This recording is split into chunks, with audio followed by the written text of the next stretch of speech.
Well, g'day. How is everyone? I did say the 30th, Monday. I'm pretty sure I did. Let me just get the stream up. I'm a bit green to this. There we go. Turn that off. So how's everyone going? Going pretty good here. Very annoying having to watch myself in this video. How do I get rid of this? Mini player. No, but I want the...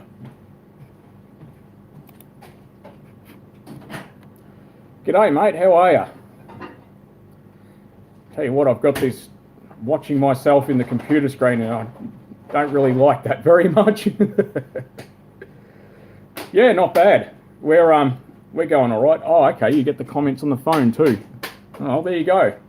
Never done this before, so hoping everyone's keeping well and staying safe. So what's everyone been up to?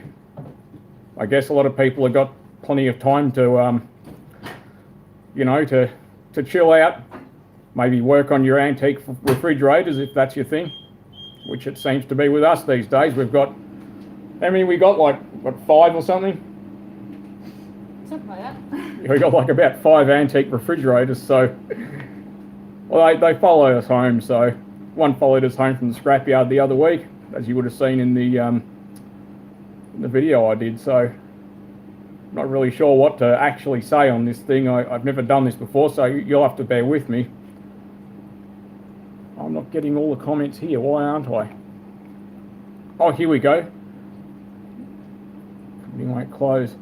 Essential services, I guess. Yeah, I've got some mates that work in essential services like petrol stations and supermarket. My wife works at the supermarket, so yeah, they're not. She's taking time off, but it's a majority of that's because I've got appalling lung health. So I've had pneumonia twice, and also got severe uncontrolled asthma. So it is scary. I mean, I guess it's like they said years ago: be alert but not alarmed.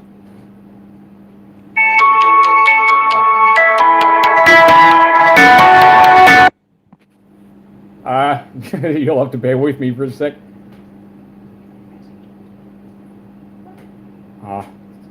Sorry guys, I just need to send my wife a bit of a note. Here we go.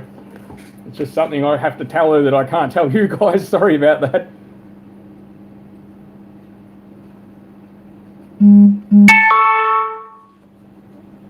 Sorry everyone.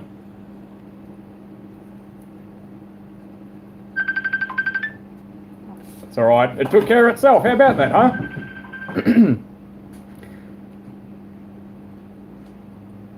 Oh, so you're doing like what do they call it? The graveyard shift. Yeah, I tend to be a bit of a night owl, as you guys might be aware by some of the videos that have been uploaded at like 3 in the morning. If I'm mumbling, you'll just have to bear with me because I've run out of pain medication, so my jaw's giving me curry. So yeah. Has anyone got any questions or comments or something you want to know? Messages are coming up on my screen. Oh, okay. I'm not exactly... Yeah, I have to agree. Bunnings is... Yeah, I do have to admit I've gone there recently. We bought a... Where is it? Oh, I'm going to get hell for this. It's a Detta brand IP54 rated isolator. This is for the spa. It's a 15 amp one as denoted by the large earth pin. They do tell me that the contacts in here are actually heavier gauge. So, I'm actually, to be honest, I know it's only Detta and people give you hell for that, but this stuff's actually not bad. Like it's made pretty well. I mean, it's got a nice, I don't know whether it's a neoprene seal or silicone. I think it's silicone. But yeah, it's been fairly well thought out, and it comes with instructions. Not that you really need them because it's not very complicated to mount. Yeah, messages. I don't know how this works. The messages coming up on screens. I haven't done this for. I've never done a live stream on my own, and the last time was Google Hangouts with Ed, and that was a long time ago now. So.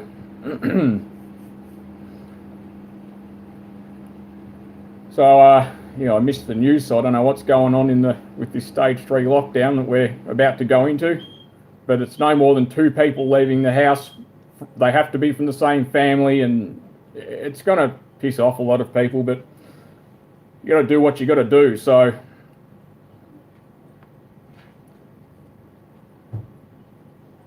yeah, graveyard, that's harsh. As a projectionist, I used to often get home at midnight. We used to screen Friday and Saturday, and the movie would start at 6 p.m. and if it was a long movie, sometimes you wouldn't get, especially if it was like we had 2 different screenings. Sorry, that's what I'm trying to say. We'd have 2 different movies in the same night, and then what you got to do is you got to make up 2 prints. So you have to come in an hour earlier, or you got to stay later. And like sometimes I'd have a movie on Friday that was only screened on that day.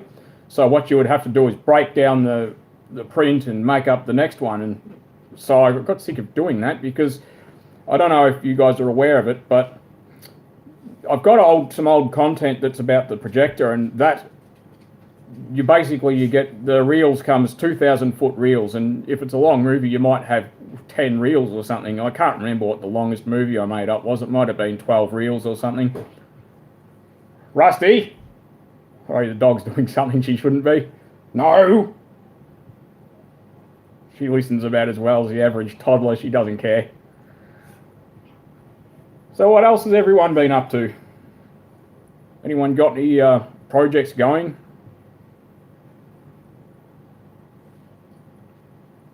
Sorry, I'm a bit, I'm not used to doing this. So you'll have to bear with me a little bit. So I suppose it's probably a bad time to start a stream. It's when everyone's eating dinner, providing that clock's actually even right. The Calais, it's not running particularly well, actually. I suspect it's got maybe a dodgy fuel filter, or maybe the pump's dying. I mean, the pumps are fairly sensitive to dirt and things. So, but other than that, it's going really well. I mean, I haven't really done much of an update with that. The VS, well, that's Holly's car now. I signed that over to her. Rusty, sorry.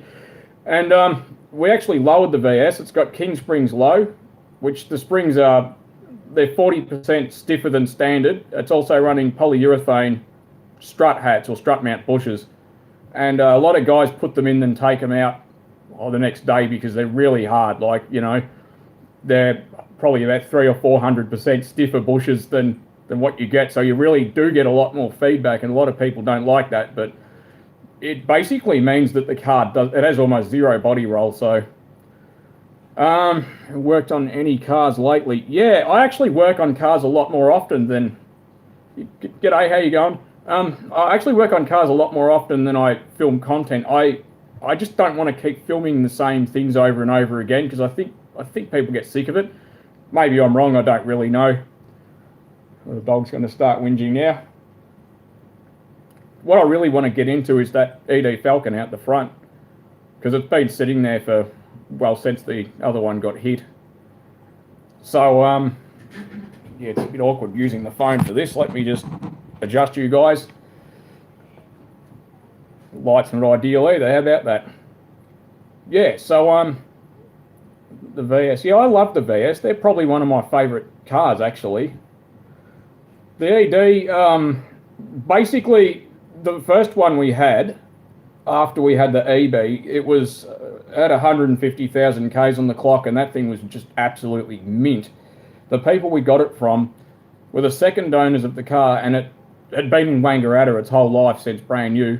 We even got to talk to the guy who originally sold the car brand new, and their date night was washing the car. They'd take it to the car wash for 2 hours, and that was their date night. They worshipped that car, and they had to move it on because I think they needed a station wagon. And we were in Wangaratta, and a local business owner with who I'm not going to name for obvious reasons because I'm not that mean. Well, today I'm not that mean. Basically, he was texting on his phone while he was going through a giveaway sign, and we were doing 60, and he T-boned us. He flattened it in his HSV ute. So, and sadly enough, yeah, the HSV got fixed. I was really hoping that they'd write the thing off. I ripped rubbers off the back window.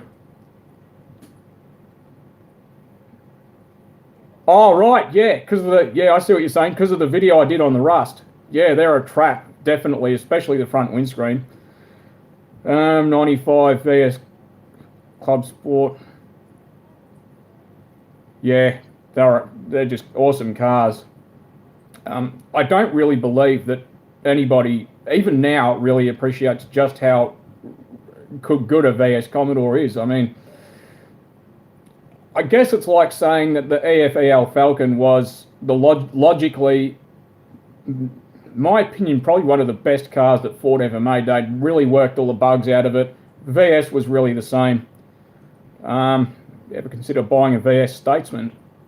To be honest, I'd have one of everything if I do like the Statesmans. They're a cool car. They were from an era that just doesn't exist anymore. You know, they were unapologetic luxury cars from Australia, and I believe that the cars we made encompassed our hopes, our dreams, our aspirations, and it's all gone. VS equipped going strong. Yeah, no, I tell you what, VS is a very hard car to kill. Very, very hard car to kill. You guys might remember the light green VS with the red guard. And that thing, it got flogged. It pretty much got oil changes, and that's about it, and tyres. And that car, I never even had the pan off the auto. Rusty, never had the pan off the auto. I used to pound the crap out of that thing every on-ramp of the freeway. The closest thing it ever got to having the auto transmission serviced, I don't know when it got serviced before I bought it, but I did 200,000 plus in the car. Rusty? Yeah, my dog's in charge, okay, so that car basically blew a transmission line, and that was the closest it ever got to having a service. G'day from South Aussie. G'day from Benalla, Victoria. Probably not quite as famous as South Australia, but it's home. But yeah, no, I really love that VS. VZ Calais for 120,000. Yeah, that's good. That's fantastic. That's a very good deal. Is it a V6 or a V8?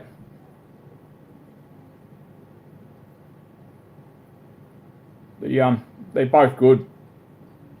Rusty. That's what you get when you have a dingo cross Kelpie. There's no off switch. She sleeps for, not as long as you'd think.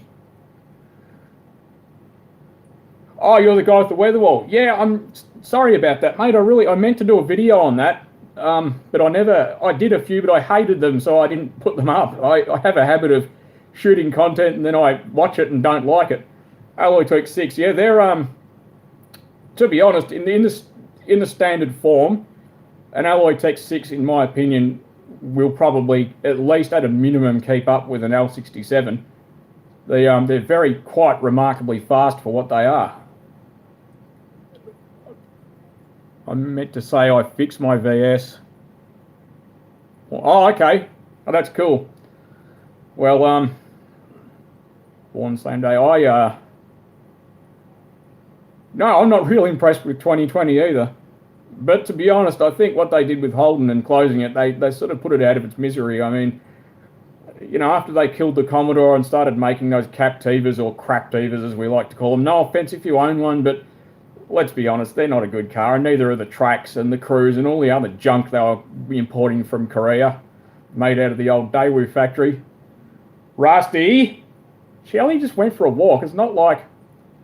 the Craptiva, by the way, those things too... What was it? I was at the auto electricians.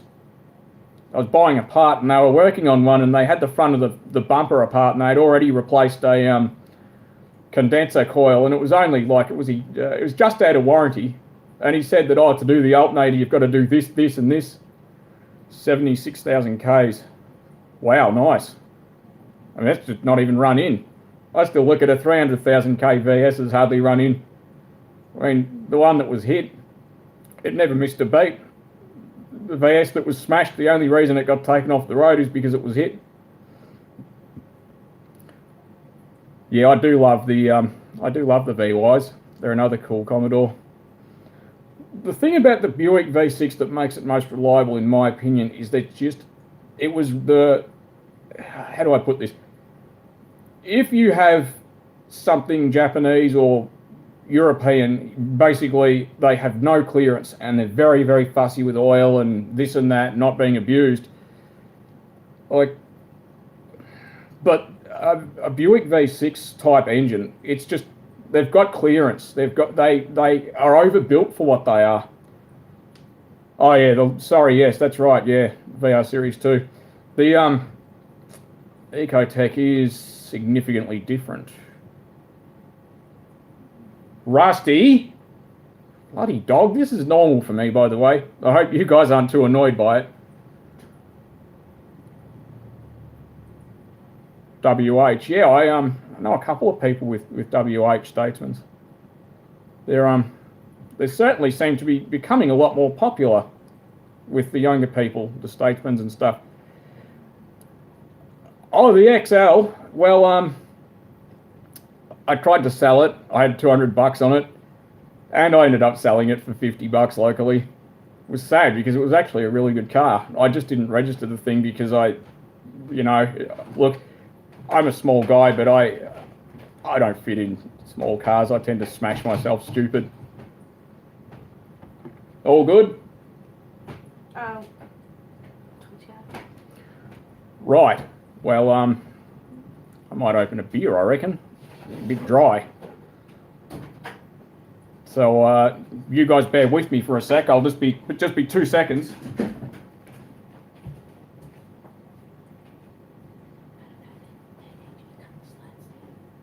Oh, okay, I can do that. Ooh. Yep, no sweat. No sweat, I can do that. Now, because I can never find the bottle opener. Do you want anything to eat? No, I'm right, thanks anyway, babe. Where are we at? Oh, sorry, babe, leaving toolboxes in the way. VT V6, yeah, the VTs they are really massively popular. What do you do for work? I've done a lot of different things. I'm out of work at the moment. My wife she works at Woolworths. I've been a projectionist. At one point I worked fabricating doors, like big industrial rapid doors. I think my favourite job was probably 35mm projectionist.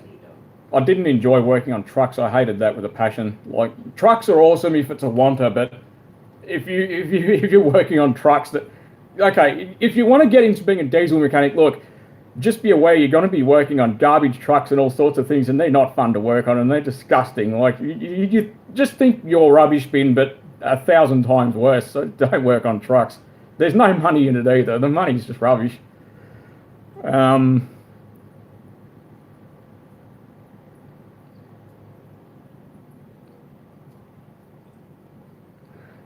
That's no good. You're going to have to do some troubleshooting.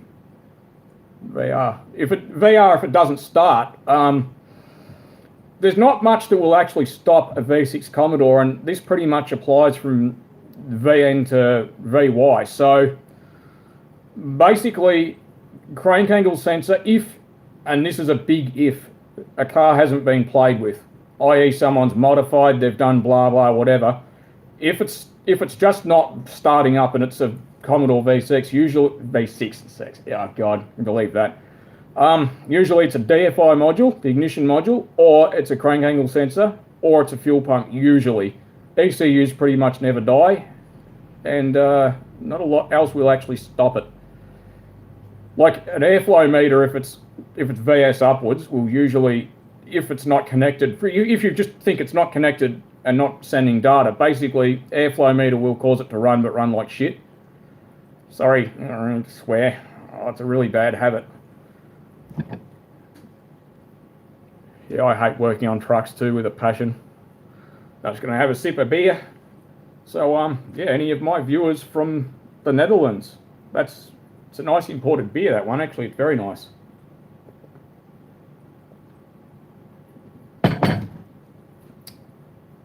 So, yeah, the truck place was cool. Working on D17 bulldozers that have tracks that are, they're like up to my waist.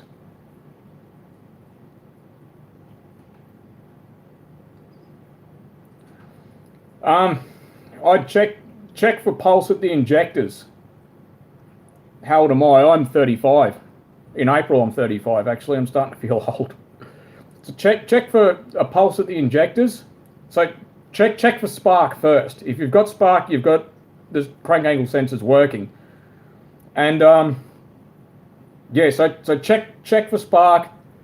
If you don't have spark, ideally get a set of Noid lights from eBay. They just plug. You get all different type of Noid lights, different connectors, and you plug it into one of the injector plugs.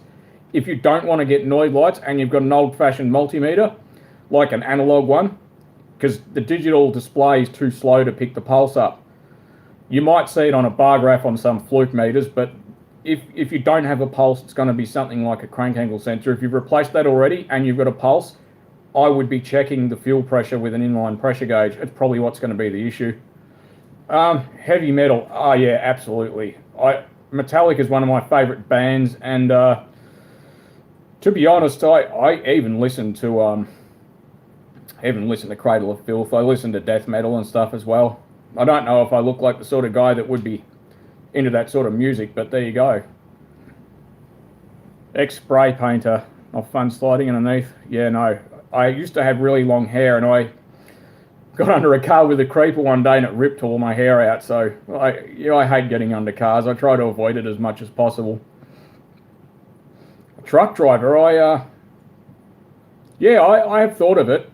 If I was loaded, I'd buy a garbage truck. I mean, it's a growth industry. There's so much money to be made in it, especially if you had like a rear loading truck, and then you could do things like up here. There's no hard rubbish collection, so you could have a service, because there's a lot of old people in this town, and you could basically offer a service where you remove their old appliances when they're having new ones delivered. I know some companies actually offer that service.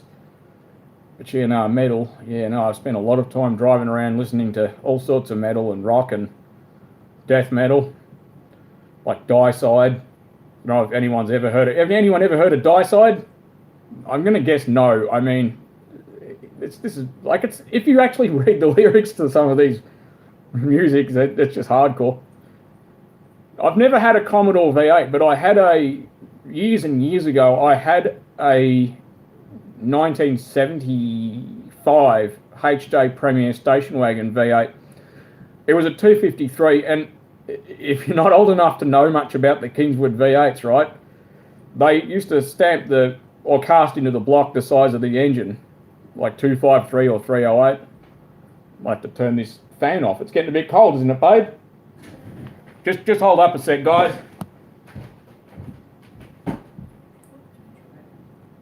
Rusty might want to go out to the toilet or something. It's really annoying me. All right, here we go.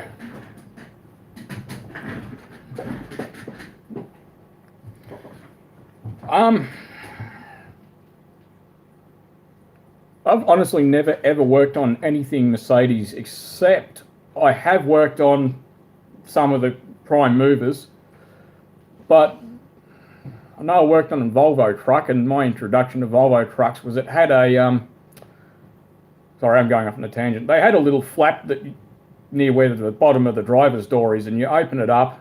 Actually, I think it's on the left side of the truck from memory. The driver's side in Germany would be that side. And I think you put the ignition key in it and turn it, and it's supposed to activate like a little power pack hydraulic pump, and it didn't work. And apparently with Volvo trucks, that's like normal. They just don't work. So I had to, you get a like a jack handle, like those chintzy $20 jacks. That's what I was jacking this damn cab up, and it took me like 20 minutes to jack it up. We had a dead arm by the end of that. What do you reckon about the Benz vans and stuff? They're supposed to be pretty reliable, I've heard.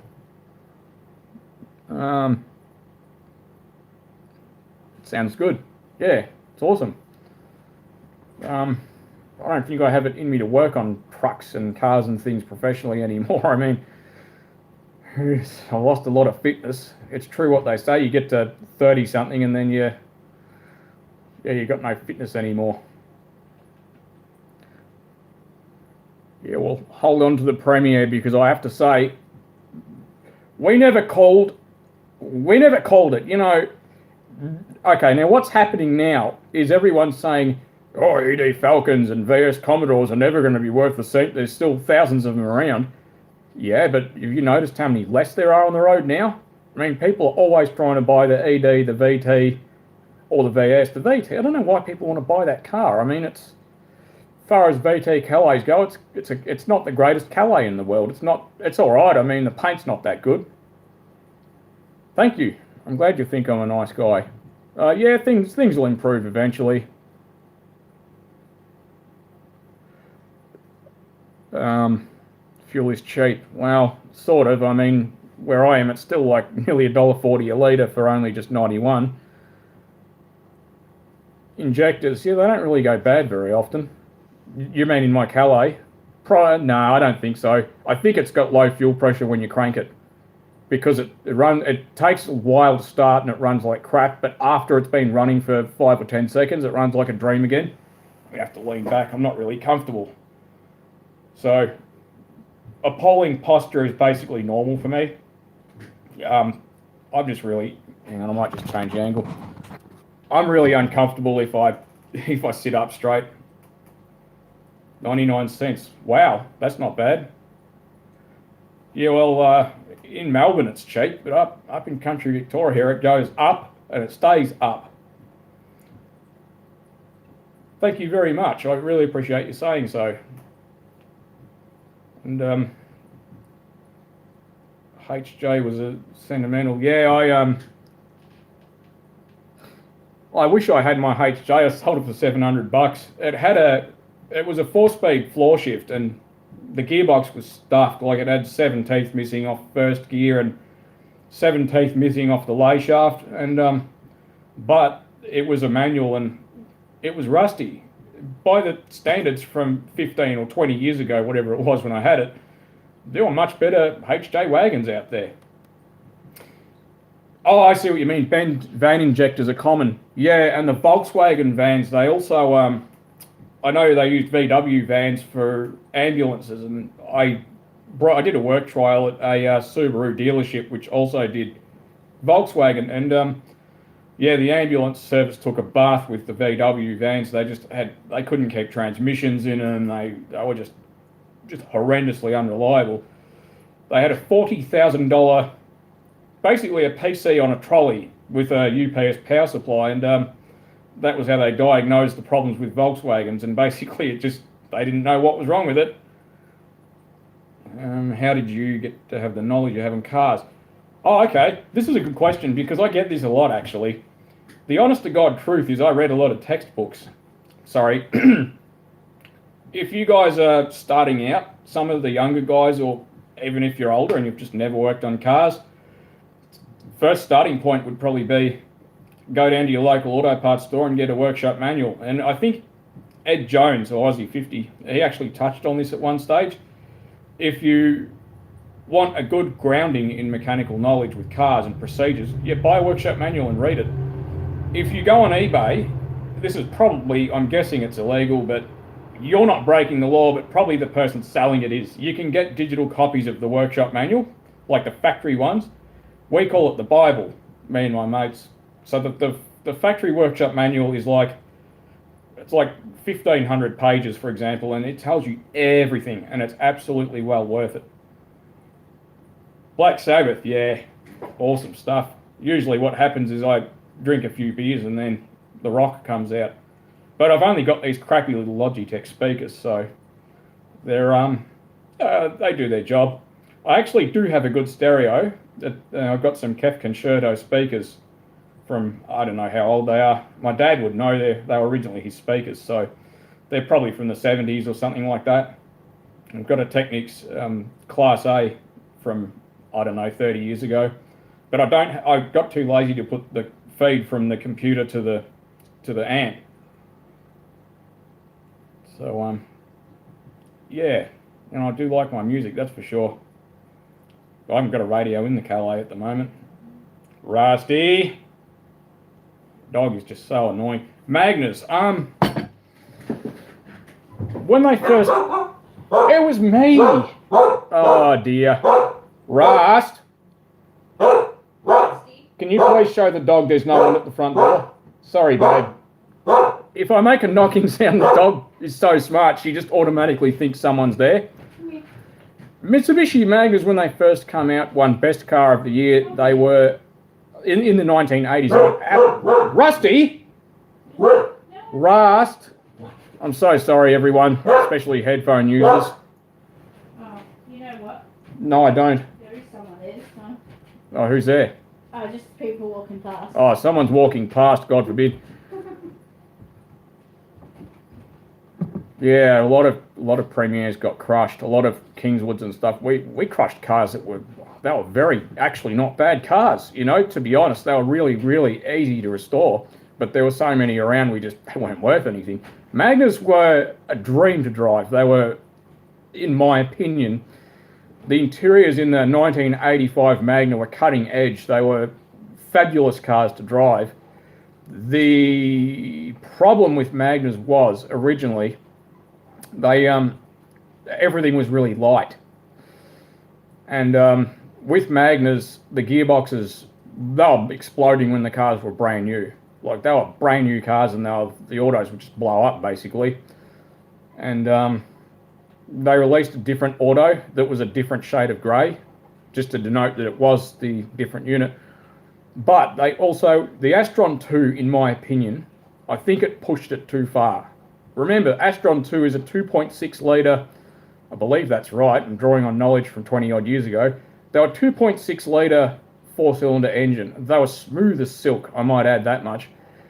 But Mum had one, and it got driven for probably 5 minutes on a warm day with a blown hose under the bonnet. It was just a little cooling system hose, and it warped the head in a big hurry. Like, she didn't drive it for long. She probably drove it like 200 metres to get it off the main road in Melbourne. But they just went too light on the material. The V6 Magnas were better, but I've seen plenty of them in Mitsubishi Pajeros, especially with spun bearings, and they've been really nice, well looked after engines.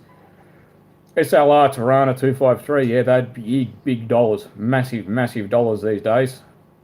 They're the old V8s. They weren't that quick, and they were bloody, they used fuel.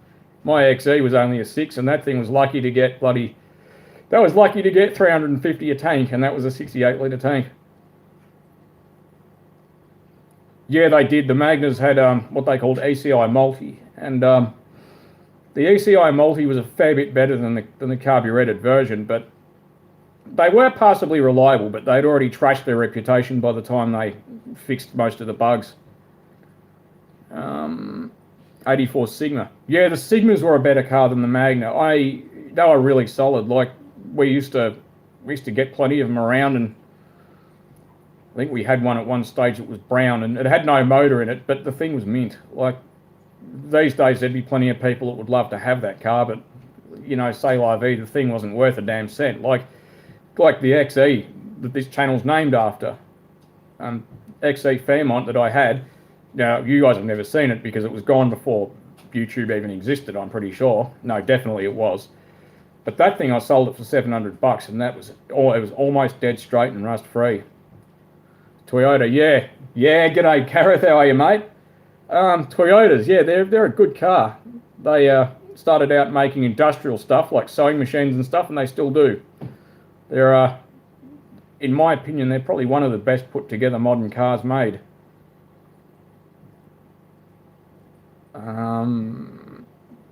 Rusty.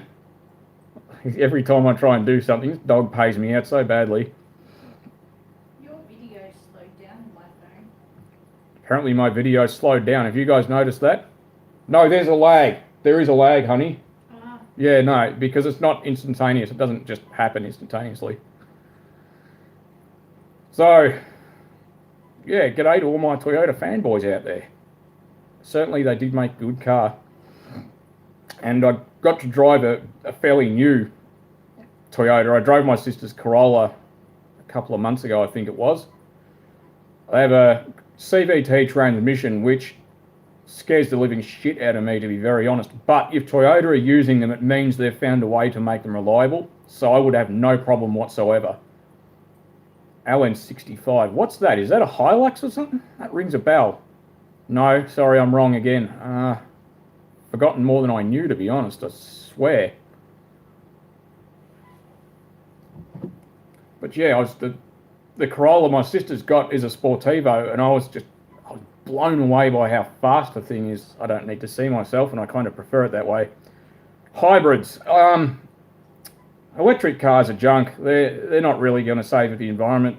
If I'm really honestly, like, electric cars are they're a bit like trying to be on a diet and switching from French fries to hamburgers. You know what I mean? It's electric cars have, how do I say this? They have energy intensive materials like aluminium, which aluminium, if you didn't realize, is a massively energy intensive material because aluminium oxide melts at a massively high temperature. So to actually refine aluminium, and if you go back, and this is really cool. Aluminium at one point was worth more than gold because the actual metal itself, well, pretty much you couldn't get it, right? You know, it was so expensive to refine. The old Hiluxes, you know what? They were probably one of the most reliable cars ever made. Like, there's so many people I know that still have Hiluxes, and there's nothing to them. You can't kill a Hilux, can you?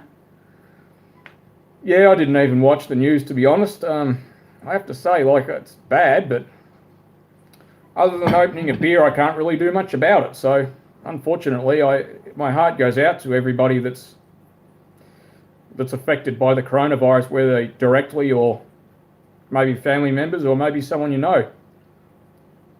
Yeah, the video here is laggy. So, what else?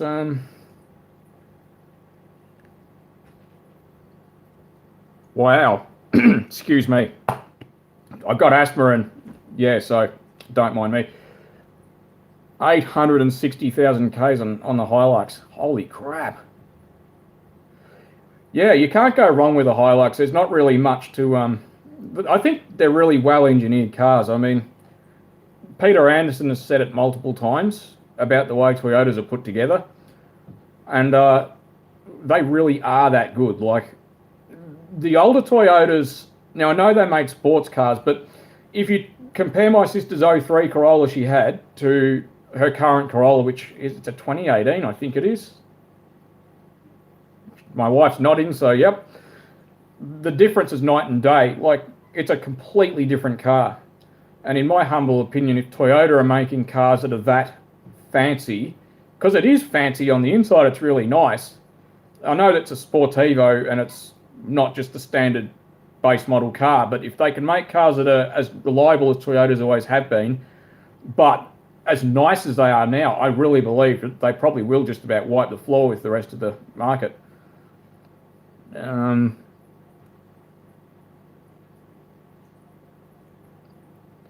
they certainly are a good car.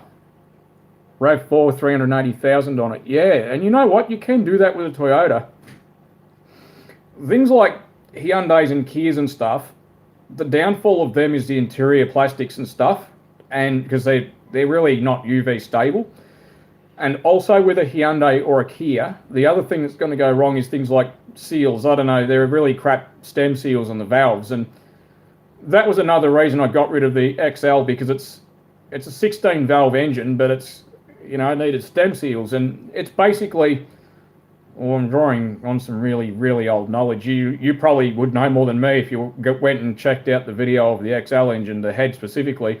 They're deep-seated valves, and I think they have like hydraulic cam buckets on top of them, and you need a special tool to basically to get them. So yeah, that's why I got rid of the XL. Honda, favorite Honda ever made was probably the ED EF Civic.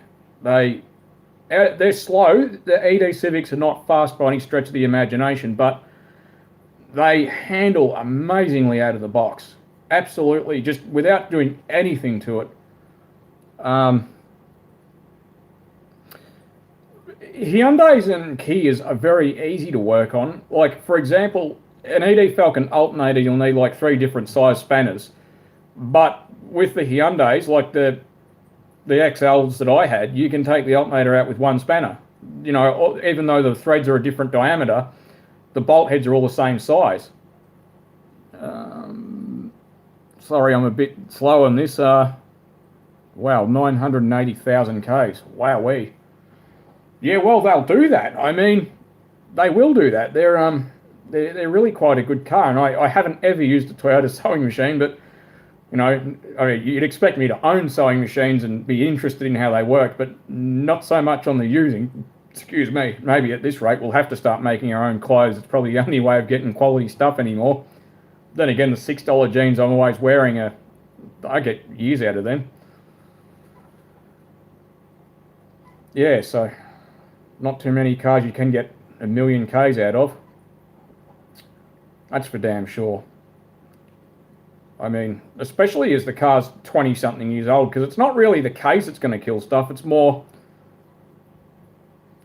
really the age, because it starts to kill the rubber bits. Scotty Kilmer, used car only. Yeah, I don't buy new cars. I have zero interest in new cars at all. And why is that? Well, for the same reason I like a washing machine with just an old-fashioned timer on it. I mean, let me get comfortable, because I'm not really comfortable. There we go. Now we're talking.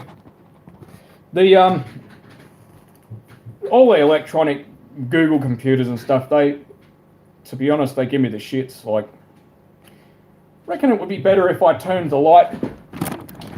Well, is that better? That better or worse? Yeah, I totally agree with that. The late 90s, the early zeros, they absolutely were, in my opinion, the peak. The trouble is with later cars, like the Alloytech V6 is very good. It's a good motor, but the trouble with General Motors is that they went from a cast iron head push rod motor that was essentially, if you didn't know, Rusty, no, if you didn't realise where the V6 Commodore engine actually came from, was a V8 from America from the 1960s. It's a bit complicated, but basically that's why if you pull apart a Land Rover V8 from the mid-90s, it's architecturally almost identical, like even the port shape and size, that kind of thing is similar. So that's where the Commodore V6 came from, and then they went from that to, they're basically trying to out-Japanese the Japanese, and it just didn't work. I mean, the timing chains in the Alloytech are just too thin. They're just too light. I don't know if Rollmaster make a timing chain kit. If they do, I'd fit one tomorrow. The other thing was the early direct injection engines, they had a problem where the fuel wasn't there to wash the valves, and apparently they carbon up like really badly. So I think Toyota were one of the first to solve that problem, and what they did is they have a second set of injectors, like normal import injectors, and they fire those every now and again. Sorry, I'm a bit slow with this. The old Toyota vans, yeah, gee, they really are reliable. There's plenty of them still on the road that have 500,000 Ks. New Westinghouse oven, Aussie made, no computers, simple and effective. Yeah, I have to admit, the stove we've got's a dual fuel Euro stove. There is a video on it. It's actually an Italian stove, but when you're buying a stove, except for the gas control valves and burners and stuff, just remember you're buying a box with Electrolux parts in it. Like, Electrolux are the largest electric appliance component manufacturer. Like, every stove's got an Electrolux element in it. Generally, even a fancy, expensive oven, it's still going to have somewhere on it an Electrolux part number, and that's how I got an element for the Euro, because The appliance places wouldn't sell us an element because it's a Euro, not an Electrolux, even though it's the same exact element with an Electrolux part number on it. They wouldn't sell it to us, so we just went on eBay, so they missed out. So they can cry when they shut because they won't sell parts to us. Like, I just wanted the element. It's not like I was asking for a warranty or anything. Yeah, stoves don't need computers. It's like induction stoves. They're just too much electronic stuff. I mean, look, you're heating up, okay, let's say a saucepan of water. It doesn't need electronic inverter, this and that, and complicated sciencey stuff. You just need a heating element or a burner. I mean, you can't get much more simple than that, can you? I mean, where are we? Learned to drive a manual on Dad's van, then 10 years ago. So the cluster is broken. If it's not registering on the trip, the mileage, it's probably going to be the little plastic gear in them that they fail, and they're generic. They're basically the same for everything. Where are we? Lithium batteries. Yeah, massively energy intensive. I'm wondering where people expect to where people expect we're going to be getting the power to charge electric cars with. Like, it's all very well to want to save the planet, and obviously I live in the planet too. So, Rusty, I'm a little bit of a greenie, yeah. But that being said, the way to save the planet is to keep stuff for as long as possible and get well-made stuff, not buying, like, look at Teslas. I mean, they're just crap. Like, if you haven't, check out Rich Rebuilds. It's fascinating to watch him pulling apart these electric cars. And but the takeaway from it is just how crap they are. The quality of a Tesla is just appalling. You can buy a Ferrari in Australia probably for not much more than a Tesla. Well, I don't know, even the Model 3 is a dear car. Bad Boys 3. Yeah, I really haven't actually, to be honest. I got to check that out. A V6 Commodore or a VT is a paddock bomb. Crank's really slow. I would start a motor. So, okay, what happens is the bush or the bushes, they are going to need grease. So I've had a car where it'd start fine in the morning, and then basically, if you parked it, you couldn't start it up until it had been parked for an hour. Where are we? Yeah, exactly. So you just pull a starter motor off, and it's just basically pull it apart and lubricate. It's especially going to be that back bush. The front one you can get away with a drop of engine oil. You can sort of work it in there, but don't oil the Bendix, for God's sake. I can't remember a lot about them, but they're basically like a spray clutch, I think, the Bendix. Similar anyway. Solar, yeah. The thing is, I guess, there's no free lunch. I mean, like it or not, the basic way to power the world is fossil fuels. Like the raw ingredients for everything come from the ground. I mean, yeah, but it is possible for, well, I don't know. I mean, if it's new or not that old, it shouldn't be a problem. But I have seen it. That's probably what's going to be the problem. Andrew, sorry, my eyesight's not actually that good. Kamata, yeah, no, I have checked him out. I haven't really fully, like, I've been really busy actually, although I've got a lot more. I've got a lot more spare time now, of course. Geothermal, yep, it's absolutely, if you've got it where you are, if there's, yeah, it definitely works. Nice. The VX was a good car too. It was probably better than a VT because they'd solved some of the problems, like the door wiring looms in VTs, they fail because they have a round cable boot grommet and they turn and the wiring loom gets smashed in the... G'day mate, how are you? Hope the weather's nice in the UK. Wave power, wind power, yeah, true. But wind turbines, as a matter of fact, they're not like they expected them to be maintenance free, and they don't look like they go fast, but actually, they do spin really fast. It just doesn't look like it because you've got to remember, as you get further and further out from the center where the wind turbine hub is, you're getting a massive amount of speed at the tips of those, and any particles in the air, they destroy the turbine blades. Fusion power, yeah, nuclear fusion, the power of the sun. If they can actually perfect that, that would solve all the world's energy problems permanently. Electric cars are still not a good solution, and I don't know if you guys watch Thunderfoot, but you would have come across, but check him out if you haven't. And he sort of explains why batteries are pretty much, they're at their peak. I mean, look, a nickel metal hydride battery is a much more stable, safe way of storing power. But the problem is that they're not as energy dense. How much energy you can store per kilo of battery. Lithium-ion batteries, you can store a lot more power in them, right? A lot more energy, not power, sorry. Dave from the EV blog wouldn't be happy about that. Potential energy, right? They can store a lot more potential energy, but they're not as stable. And we've seen that with those hover, scooter, whatever the hell they are, the Back to the Future inspired things. They were catching fire because of the way the chargers weren't charging them in the way they need to be charged. The plasma TVs were really a disaster. They were very unreliable. I don't know anything about Panasonic themselves, the particular brand. The LG plasmas were crap.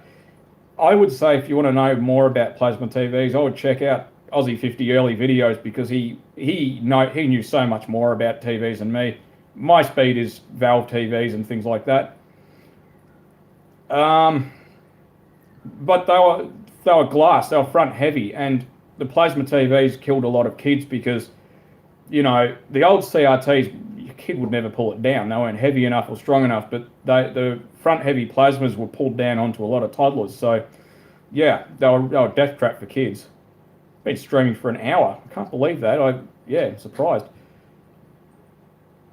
I don't know anything about VRLA batteries, but yeah, again, you run into problems of stability and see, even check out the way a lithium-ion battery charges. At first, it's constant current and then constant voltage. And check out EEV blog. Dave Jones has well and truly covered this subject. And yeah, they're actually, like a lead acid battery in a car is probably one of the most stable, safe technologies. You're talking about the SV21 Camry. They were probably my favourite Toyota ever made, my personal favourite. It had the best balance of economy, performance, and we actually had, as the first car I ever drove as an L-plater, was an SV21 Camry, and it was a really nice car. And I was turning right through an intersection, and basically this P-plater chick in a VL Calais, she punched a red light and she destroyed the car. So it took me a while to get over that. I actually probably spent the better part of a year not driving because I was too scared as a 16-year-old kid that had been through that. But yeah, they were a good car. They were quite a nice car. They had a lot of the good points of a 85 Magna, but they actually had the Toyota reliability. And I know some Magnas were good. They did get better with time, so don't get me wrong, no hating on Mitsubishi. Interestingly, Mitsubishi and Mitsubishi Heavy Industries are actually separate companies, and Mitsubishi Heavy own the trademark. They own the brand name Mitsubishi and the logo, and they license it to Mitsubishi Motors. They used to be the same company, but Mitsubishi Motors basically approached their parent company, Mitsubishi Heavy Industries, and they said, look, it'd be mighty funnier if we could go get, you know, however many millions of dollars to develop some cars. And the response was Mitsubishi Heavy Industries sold off almost all the shares they owned in the company. So, yeah, so Mitsubishi trucks and cars are completely different. They're not the same animal. Ecotechs, no, they generally don't run on the hot side. Does it run? If it hasn't run coolant for a really long time, I'd say the radiator could be blocked. It depends what Ecotech. The VT upwards, they run a much bigger radiator. It's like much, much bigger. Huge radiator compared to VS. They also have, a much bigger tranny oil cooler setup as well. And they had a lot of trouble keeping the 4L60E autos cool in VS and that kind of thing, so they did a lot more to keep them cool. I would say thermostat and radiator cap. Yeah, well, the problem with battery technology is you start to get to the point where you're spending a lot more money to do for a lot less gain. You know, it's like a sound system where you start getting into the territory of this speaker is stunning. Better than 300% better is not, you're not going to notice, you know what I mean? It's sort of like cars. I mean, we're not going to make cars use less fuel. We already have sort of more or less hit the ceiling with efficiency. You know, keep in mind, we also have to look at the longevity of a vehicle. Mitsubishi Canter. Yeah, I worked on some of those. There was one that someone had hired a Hertz, I think it was a Hertz or a budget rent-a-truck, and someone reached over and they applied the handbrake. And if you don't know anything about trucks, Mitsubishi Canter handbrake is a drum brake on the back of the gearbox extension housing. Needless to say, it destroyed that completely. It destroyed the extension housing, absolutely, totally destroyed it. So, yeah. The Ecotechs are not really, that is a really big problem. You do have to make sure they're bled. If you're desperate and you don't have a coolant funnel, get a 2-litre Coke bottle or a 1.2 whatever, 1.25 whatever. Cut the bum of the Coke bottle out, wrap the threads of the neck of the bottle in insulating tape so it's a neat fit in the neck of the radiator, and it'll fit a Commodore perfectly. And basically start it up, open the bleeder nipple and give it a rev and it'll get rid of the air. If you have a supercharged Commodore, I sympathise with you because there's quite a number of bleeders on them and they're a nightmare to bleed, especially if you're at a petrol station and you don't have a screwdriver. Yeah, I've had that experience.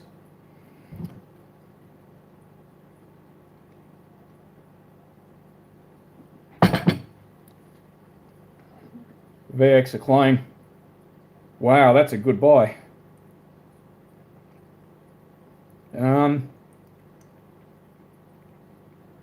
Nice. You should have a good car for a very long time. I mean, they made one hell of a car. They really did make, right up until the end, they made Commodores a 30-year proposition if you look after them. I mean, there's still some absolutely mint VRVS VTs going around.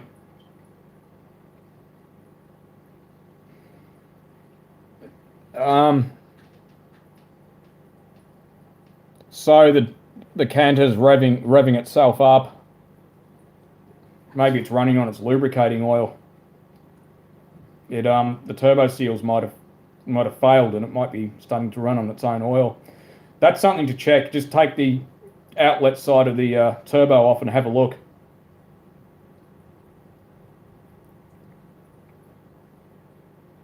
Yes, that's a very, very good point. Turning on the aircon, it will do that. What's it in again? What did you say it was?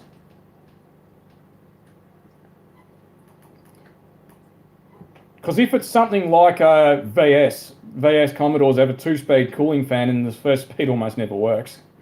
So, yeah, and that's probably, it could be part of the problem. So pretty much I've never owned a VS Commodore that actually had the first speed on the cooling fan that actually works. Oh, okay. Yeah, maybe you've got something wrong with the injector pump. That can be quite complicated. I can't really remember a lot about how they're put together. There's a few controls in diesel engines that affect that, so. But you could try a slightly cooler thermostat in the Ecotech. That definitely would. It would help. But yeah, so. Forklifts. Not professionally, but when I was fabricating rapid doors, I used to work on the forklift there, mostly servicing it or trying to.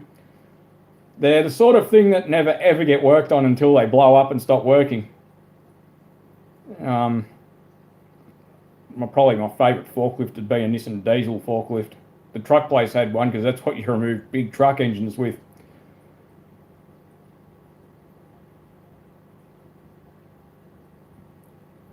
Oh, okay, fair enough. I see what you mean. Yeah, the fan resistor's probably gone like ours.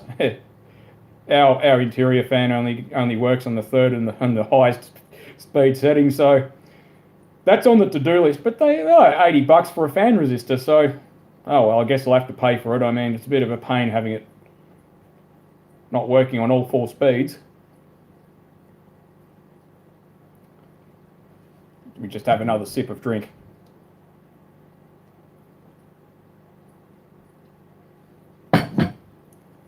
I hope everyone doesn't mind that I've set the location as Faithful Massacre Historic Site. I have no idea what that means. I'm actually going to have to go and look.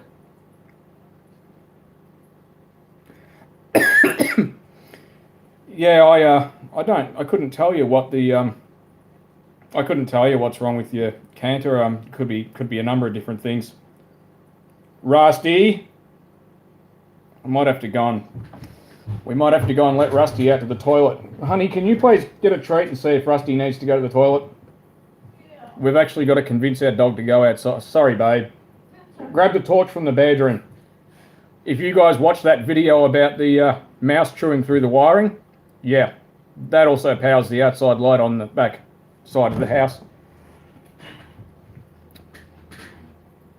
Yes, they are. Oh man, God, we got down to our last roll of toilet paper a number of times. I know why people are panic buying, because they were aware that they might have to isolate for 2 weeks plus, but well, there are other people around, and you know, we do need toilet paper ideally, so it'd be very nice if people would stop panic buying everything. They sort of have, more or less. There's all these people that are going to have all these refrigerators and stuff, and freezers. They'll have all these freezers because everyone panic bought freezers. They're going to have all this crap they don't want. They're actually limiting toilet paper to the locals in Benalla at the moment, so. FM557 Mitsubishi. Oh, okay. That's cool. Yeah, they do make some good trucks. I mean, overseas they're so common they call them canters. Little shit. The dog's got to be coaxed to go outside. Come on. Rusty. Nice. Come on. So what else does everyone drive? Favourite cars?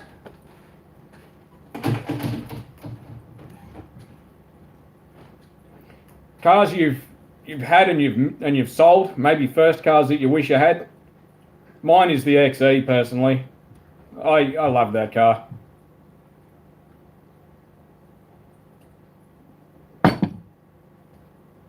So yeah, sorry, I've actually owned a lot of cars. Truck, yeah, I'd love to have a truck. I would. I want to do what that guy in Canada did, the twin sticks. If you haven't checked him out, check out his channel. But basically the story is he went and bought a 359 Peterbilt from, I don't know, a farmer or something, and it was just shit-faced. It had rust in the roof. He's had to put a cap on it. He's had to do all the airlines and all that. Yeah, hang on to your V6 VX, you know, because at the end of the day, yes, yeah, that's my channel's named after my 83 XE Falcon because I had no imagination. I started up a YouTube channel so I could watch YouTube videos. That's the only reason I even originally did it. Yeah, I have to agree. VN, VP, VR, VG Ute. Nice. Yeah, the Utes were a damn good car. They were probably too reliable. That's probably half the problem with Holden. The cars were just too good. They were the best amalgamation of American, German, and Aussie technology. They do have their weak points, and there's some bits that I don't like about them. The bad points, doing engine mounts, because they were designed before they really had the power steering unit in mind, especially the Ecotec engine. The power steer pump was in a different spot on the Buick, so the workshop manual doesn't mention it, as in the factory workshop manual. But if you're doing engine mounts on a Ecotec, you're you're going to have to pull the power steer pump off. You can't do it without doing that because it's just too hard.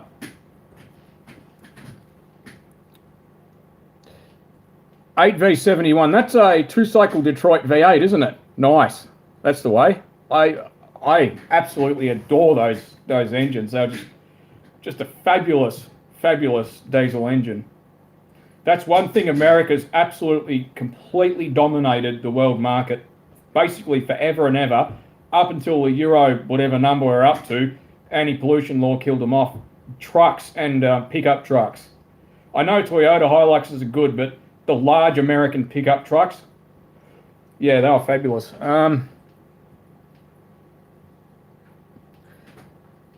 Yeah, don't let, if you love your first car, keep it, because it's easy to let go, impossible to get back. Holden Rodeos. Some people have had a very, very good run on Holden Rodeos. They're an Isuzu. So Isuzu actually own the trademark Rodeo, and they rodeo. I call it rodeo because it's an American term, so I pronounce it the way they pronounce it. Yeah, so the Holden Rodeo was actually an Isuzu rodeo, and Isuzu pulled the rights for General Motors Holden to actually keep using the name rodeo, whatever you want to call it. Turbo diesel. Yeah, so they had a lot of problems with some of them, but I'd just say Google. G'day Larry, how are you, mate? The 2-cycle Detroits just have a fabulous sound. Just absolutely, just the sound they make is just fantastic. Just, you have to excuse me for a moment, I do have severe asthma, so.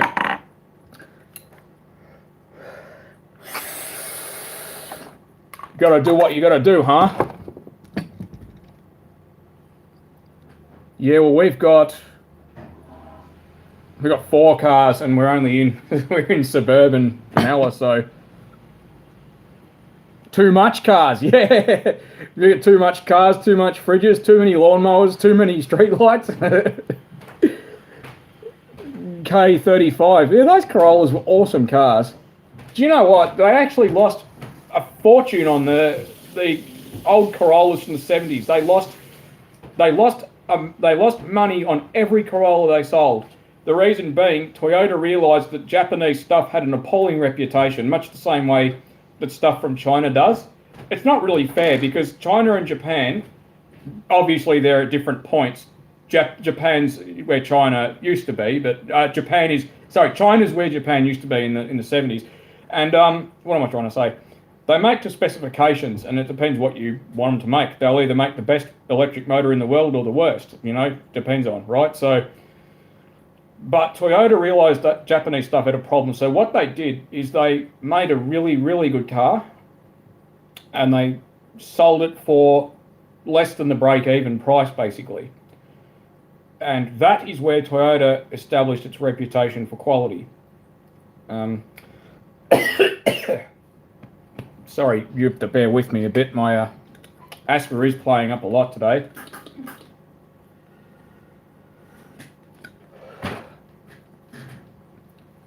$20 cars and 10 trucks and 6 utes. That's a good effort. Are you on a large property, or is it like me where you just got a normal town, like a suburban house?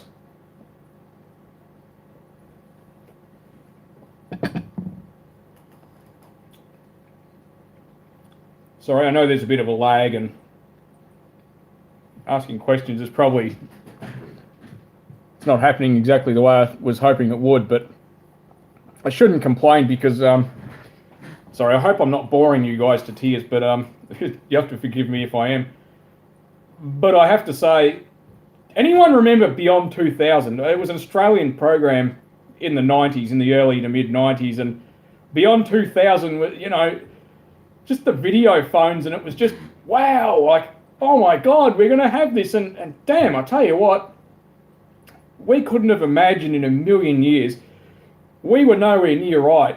Like, we kicked the crap out of Beyond 2000. Like, James Bond in the 60s, he would have given anything to have a smartphone these days or a smart watch. I mean, yeah, no, it's just amazing what we can do. I'm still, to this day, I'm blown away by what we have achieved. Yeah, you live in a town. Pardon me, excuse me. Well, I got in trouble by the council because I had a VT. I did videos of it, but never uploaded them, and accidentally installed Linux on the hard drive they were being stored in. So yeah, don't do that. If you're going to install an operating system on your computer, get rid of the external hard drives. Do not install it when they're plugged in, because you can't see the drive name in the Linux installer. But we had a VT parts car that were just for bits for the Calais. We had it on the nature strip in bits, and it had a rod outside of the block, and I got a letter from the council. They had a 12-month surveillance on the house, and oh, they are pissed off. And I said, but hang on, what about over the road? You know, they're parking on the nature strip, but in this council we have a curb, so it's a footpath across the road. It's not a footpath because it has a ditch and it doesn't have a curb. As ridiculous as that sounds. So yeah, they actually wanted me to get rid of all the unregistered cars. Basically, the letter said every unregistered car on the property, including in the backyard. And I rang the guy up and I said, well, I'd like to see you enforce that in court. And I said, what's the objection to unregistered cars? And he said, oh, they're a fire hazard because of petrol and they're an eyesore. I said, we're quibbling over the way they look. So I said, well, all right, I'll wash the unregistered cars and then they look good, and then a magistrate would tell you to get stuffed and would make you pay court costs. If you live in a place where they don't care about cars, that is fabulous. Tell me where it is and I'll move there. No, I won't really, because I can't. We're pretty much locked into staying here. NBN, yeah, not as good as it was supposed to be though. I'm not trying to be party political. I don't want to offend anybody, but Malcolm Turnbull, the then communications minister, really just killed the NBN. Like Sweden were ripping out the system that we were about to install. Like, if you're going to do it properly. Put in fibre to the property. If you're not going to do that, then just don't do it at all, you know? Yeah, I hope everyone's been reading the comments, because Larry just posted one of my favourite words that's his own invention, clownsel. And that sums up Benalla Rural very well. They are a clownsel. If you just imagine how retarded our council is, right, they put a bike path into what we call Winton Wetlands. It used to be called Lake McCowan. There's nothing there. There's no water in the wetlands. It's just a paddock with a few trees in it. But they put a bike path to there. The joke is that no one in Benalla will ever ride a bike there. I know someone's going to say, oh, well, I live in Benalla and I'm going to ride a bike. Yeah, fine, but you're in the minority. There's like 3 people that are actually ever going to ride bikes that live in the town. Like, we didn't put a footpath from in this street that I live in, right, which school children use as a thoroughfare. They're riding scooters, bikes and walking in the middle of the street. This street is basically used as a shortcut for everyone. Kids shouldn't be on the road. They should be on a footpath. So that's our council. So, yep, roundabout gardens, don't forget those, they're important. And yeah, they randomly ripped out all thousands of dollars worth of roses in the rose gardens, and then they planted more, and I don't know what they were hoping to achieve. I mean, really, it's, by the way, just forgive me, the council's my favourite thing to bitch about. I love complaining about the council.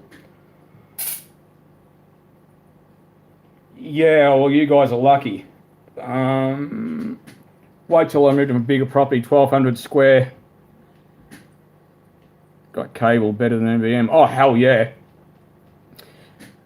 Where are we? Yes, our council, it does exactly that. It spends money on all the pointless crap for tourists. Like, this is how stupid Benalla Rural City Council is. The tree guy mandated trees to be planted where there are gaps in nature strips. Now, that's fine. But what they planted are, I think they're claret ash or golden ash English trees, which I don't have a problem with them, but they planted them under power lines. These trees are going to grow twice as high as the power lines. Why would you do that? Because they don't live here. They live in a different council. So they don't care that we spend like 100,000 a year on pruning these damn trees. I mean, we can't afford the rates as they are. Where are we? Sorry, I'm going off on a tangent and ranting and raving.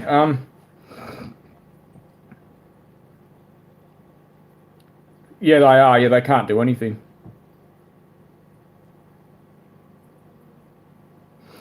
Timing chains on those things, you get about 100,000 out of them if you're lucky. If you're going to get one, look for one that's just had the chain done, and don't just take their word for it. Look, when you're buying a car, especially if it's your first car, what you want to do, right, now, if the car's 20 years old, forget service histories, you're basically screwed. You're not going to get anything because no one keeps all the documents. It's passed through 10 owners and no one's got any idea what was done to it when. But if you're buying something like a VZ, try to get something with a service history. Not just a pile of receipts. It needs to be in chronological order from when the car was brand new till now. Now, I did get that with the Calais, so I do know what was done to it. A couple of things that weren't in the service history the owners did, like the water pump that they didn't do correctly, because they included the spacer behind the pulley, which is meant for a VN-style belt setup. So that's my advice on cars. Remember, a roadworthy is not a condition report. It is the minimum, this car won't kill you if you drive it, legal document. So if you're not sure, take the car to a mechanic. It might cost you, I don't know, $100 or something, $200, but getting a car checked out at a mechanic, by a mechanic, is a hell of a lot cheaper than, look, put it this way. My first registered car, not the first car I owned, was an EL Falcon when they were still a pretty new car. It was 7 years old. Problem is, it was an ex-taxi and it had 1.3 million Ks on the clock. And yeah, this car was just a nightmare. It had everything wrong with it. Oh shit, my battery's 15%. Turn on power saving mode. How the hell do I do that? You guys are gonna have to just wait for a moment because I gotta go and get my charger. Well, teacher for not charging the battery, Dave.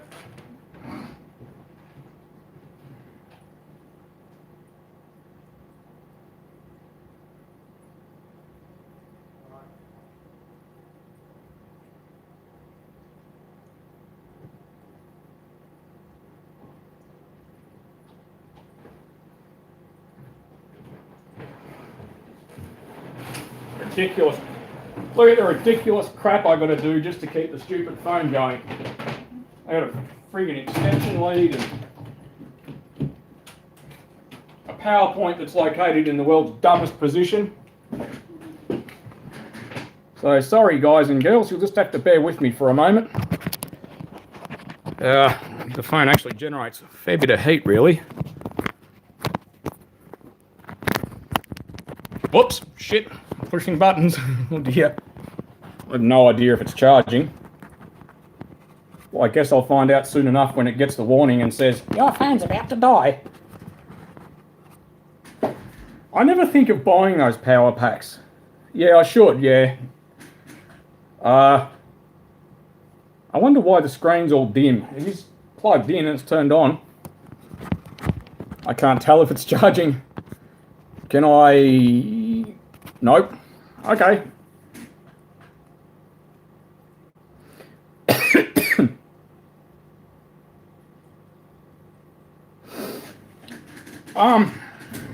That's a good question. I was stunned when I got subscribers. I mean, the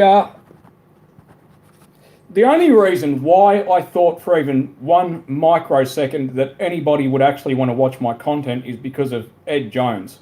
Because Ed had no fancy greebling, editing, this and that.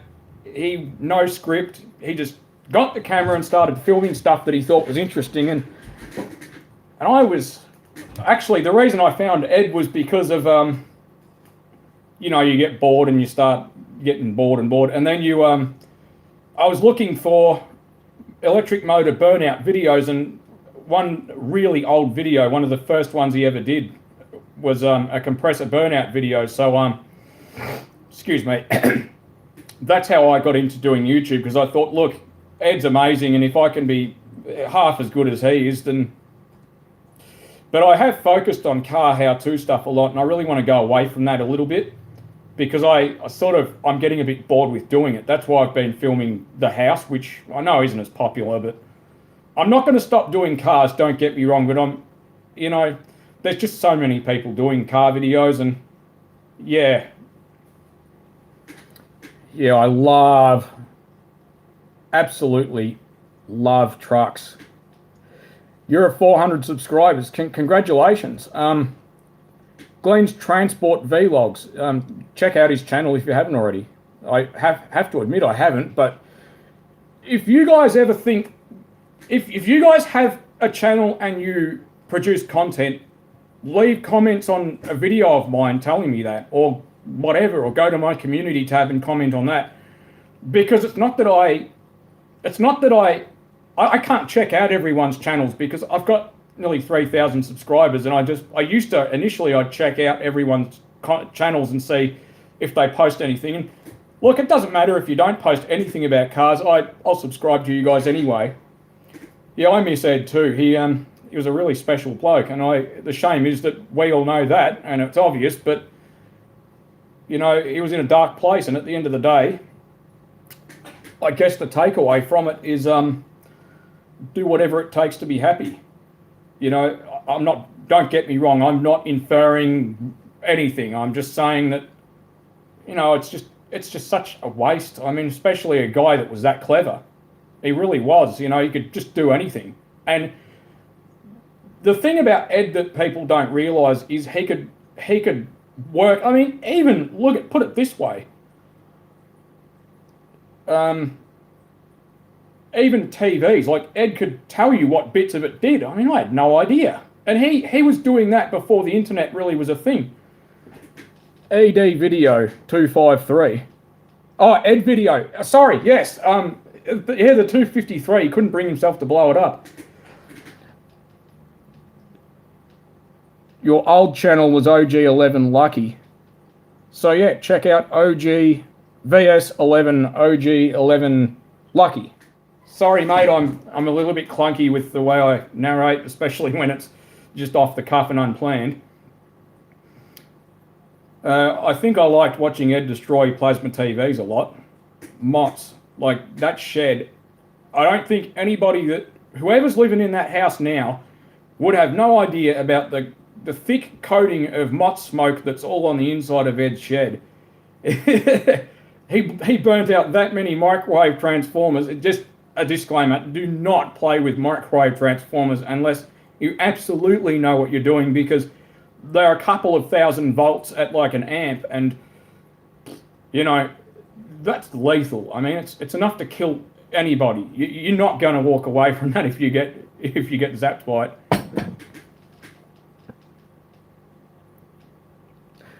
Do you know what? Ed actually got, I don't know if you guys remember, but he got an invitation from Danfoss in Germany, and he never went, but to tour their factory, because Danfoss corporate had actually seen his content. And how many refrigeration mechanics actually learnt heaps off Ed? Because now I'm subscribed to a lot because I absolutely love refrigeration. It's a big passion of mine. And I've heard a number of well-seasoned, well-experienced refrigeration mechanics that they'd never seen in a compressor because they don't pull them apart, and they actually learnt so much from Ed's videos, which is a credit to him, because these people are qualified refrigeration mechanics. So yeah, definitely Ed love. A toy Mott, like as in a real one that you use as just a paperweight, or a toy one?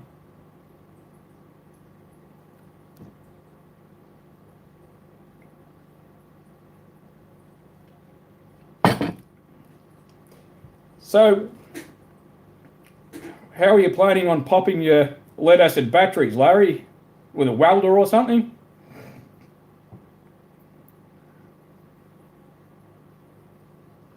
I'd imagine a welder or something.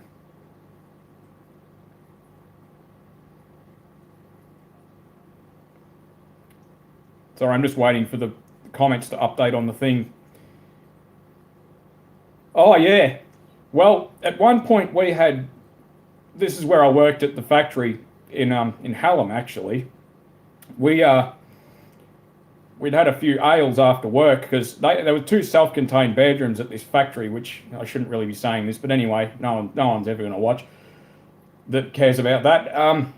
We found all these microwaves that were chucked out, and I decided to wire them all in series. So I reckon we had probably 8,000 volts or something. We were drawing arcs with a 2 meter long chicken stick they were probably a meter long arcs. Like I actually had to limit the current on the ballast. I had to ballast the transformers. I think it was a 2.5 kilowatt sandwich press or something. The only problem is every time the transformers would heat the sandwich press up and it would trip the bloody thermostat, so I had to bypass that. Solar panels work too, household ones. Yeah, I've never had the ability to play with solar panels. Split rims. Yeah, you have to be so careful. Split rims are the only thing probably as dangerous as a split rim would be the maxi brake servo unit from a truck, because they have a big spring in them.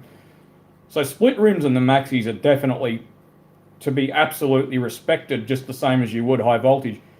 The Calais, it sort of already does have a cold air intake. I'm not going to touch that, but I am planning on putting a 12-pound pulley on it. Because I really like the idea of the thing having a lot more boost. That would also include a dyno tune. So, I mean, maybe that's just something I'll save up for and do just for you guys. I mean, I do need to get the exhaust cut converters welded to the rest of the pipe, because the outgoing side of the cut converters is the welds are cracked, so it rattles. It's really annoying. I hate listening to it rattle at the moment. The cold air intakes don't really make much difference on the Commodores. They're sort of already pretty good anyway. Pod filters are a bad idea. Washable air filters are pretty much, look, just use a paper air filter. I mean, the washable air filters are no better than a paper filter, but you have to wash them out and oil them, and look, people stop doing it and then they start getting restricted and all that kind of thing. So I'm sorry mate, I didn't see your dad's got cancer. I'm sorry to hear that, mate. Really sorry to hear that. Changing tyres, no tyre place. Really? You can't get a tyre place to do it. At a minimum, you do need a tyre cage. So it's not hard to do it.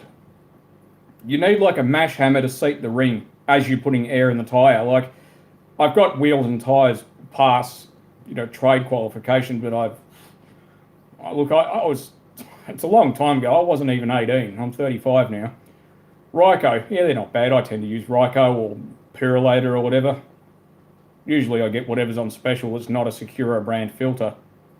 The Secura ones I find tend to come apart. Well, I must be charging it. I mean, it hasn't gone flat yet. Sorry, my throat's really quite swollen because of the asthma, so you'll have to bear with me. Supercharged engines, the L67s in their standard form are, in my opinion, they're probably no faster than a Alloytech, but the difference being you can easily modify it to be faster. And that's the supercharged Commodore V6, the GM L67 V6 actually has 4-bolt main bearings too, so they're cross-bolted main bearings. They also have a different crankshaft and conrods. They're heavier. This is from the factory Holden workshop manual, so split rims are dangerous, yeah, but you should be able to find a truck place or a tyre place that does trucks that'll do it. But you just have to have knowledge on what you're doing, really, more than anything else. Just if you have a cage, you're all right, but yeah, just don't take shortcuts. Don't rely on a workbench or a ratchet tie down or anything like that. I know truckies out in the field, what they used to do, I'm starting to feel old now, and I'm getting grey beard hairs, but what they used to do out in the field is they'd get like several lengths of chain and they'd put it basically through the center of the wheel and around, and they'd have a D-shackle. But look, just use a cage. Like, if you're going to do it yourself, that's fine, but if you've got the cage, you'll be fine, because you can seat the ring on the split rim with the hammer through the cage itself. So yeah, it's you just need to know what you're doing and don't take shortcuts. It's like if you put a car up on a jack, don't get under the car unless you're supporting it with jack stands, and spend more on the jack stands than the jack. A scissor jack will get a car off the ground, but the jack stands it's really important that they're good quality and not just crap, because at the end of the day, you only get one you. But yeah, no, truck split rims, they're no joke. At trade school, they had a sheet of roofing iron from a really big, like a factory building, like you'd have a tyre place in, and it had a hole in the middle of the sheet. And yeah, that's scary stuff. If you've got the cage, there should be plenty of videos on how to do it. I'm assuming you know how to do it, but just be careful. That's all I can say. You know, just take your time. Start out slowly. Seat the ring with the hammer as you go. That's the biggest thing. The pulsar that I replaced the struts in, you got a really good memory. You guys remember more than I do. That ended up being scrapped eventually. I can't remember why. It's my wife's brother's car. Why did he scrap it? It just got worn out. It had too much wrong with it. I think that's what it was. He was trying to get it to pass a Victorian roadworthy, and I think it had too much wrong with it. But the Pulsar, yeah, they were a cool car too when they were. Don't much like the way they do the steering rack, because you got to take the damn rack out to do the rack ends. They're a real nuisance. But yeah, the struts in that were epic. I've never seen a strut that worn in my life. Shit. Apparently my battery's not charging, so why isn't it charging? There we go. She is now. Oops. Got to admit, power saving mode lasted a long time. Yeah, so I didn't have the cable seated all the way. Let me just go to the power meter and actually see. No, it's not an electricity meter, but let me go and see what it's dragging. I can work out if it is actually charging or not. So that's about what you'd expect. It's dragging about 5.5 amps. Yeah, time flies, man. I've been making videos for a long time now. Surprisingly, I haven't run out of stuff to video. Although you have to be aware that a lot more gets deleted than uploaded. I shoot a lot more content than I upload. But that's because I just sometimes hate the content I've shot, and I don't know, maybe I should upload it anyway. So it should be charging now. The world's slowest beer drinking exercise ever. It's been an hour and a half and I'm only halfway through the bottle. But yeah, thanks everyone for sticking around as long as you have on my channel. It's only because of you guys that I shoot videos. I figured if at least one person watches my content, I'll keep shooting videos. But yeah, you guys have been amazing. A lot of you have been around since the beginning. And I really appreciate your interest in my interests. I mean, because in my daily life, I'm sort of used to people that don't give a crap about anything I'm interested in.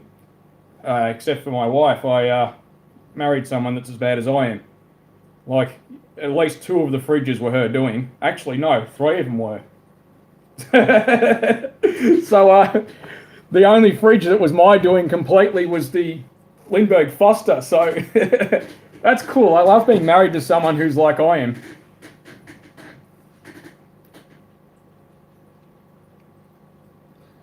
The Canter rims don't fit. Oh, fair enough. Oh, have you? Good on you, mate. What are you drinking? What's your favourite beer? I hope this isn't a subject that people are, oh my God, don't want to talk about alcohol. Well, we're Australian, Well, I'm Australian anyway.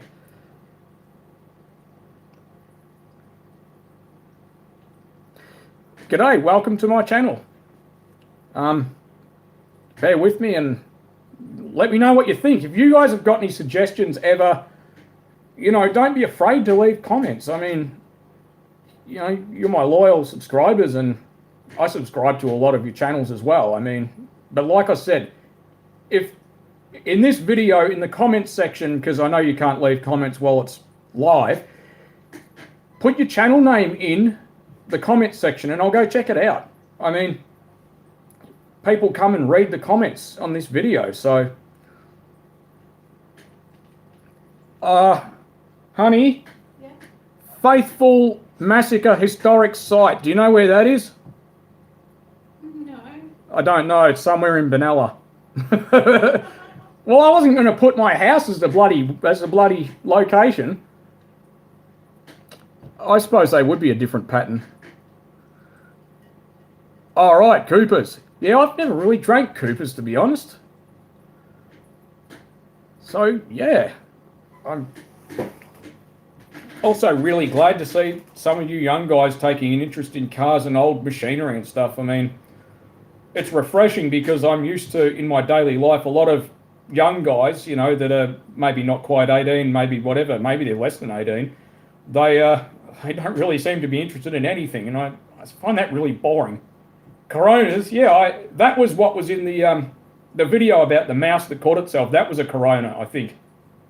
Yeah. It's pretty bad. I thought I had one there before, but it turned out to be the bin, so I thankfully haven't really...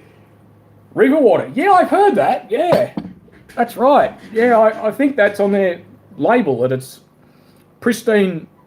Is it a spring-fed river or something? I don't remember, but anyway.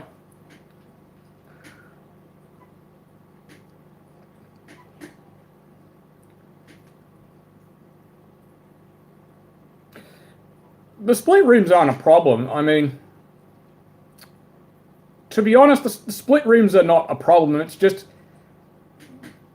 it's knowledge in what is required to be done to be safe, and it's also having the equipment, like the cage. You can't do it without a cage. You've got a cage, so there's plenty of books on the subject, but there's going to be channels on here. Truck places, they have channels. I love watching them. So VB, to be honest, the only reason I don't drink VB is it got dear. Would you ever do a leather swap on any of you? No, I wouldn't. No, not leather, no. If you're going to have leather or anything in your car, you need a carport or a shed. You cannot park them out in the sun because the steering wheel on my Calais is destroyed, like the leather's stuffed. And I know it's also oils in your hands that break down the leather, but yeah, no, it's just not solid enough. The velour tends to be really easy to clean, and I've even cleaned like seats and carpet with terps. I put car parts in them. You need to say something, babe? That Faithful Massacre was in 1883. There we go. The Faithful Massacre was in 1883. Was that up the street where the school is? I don't know. There's Faithful Street in Benalla. It could be there. It's terrible. I've lived here for 11 years and I've got no damn idea. So I probably should find out, but... It was a fight between the Aborigines and the Shepherds. The Aborigines and the Shepherds had a fight. So Australia's history is complicated, I have to admit that. I've got no opinion either way, so don't think I'm implying anything, saying anything. Total respect for all involved, I guess.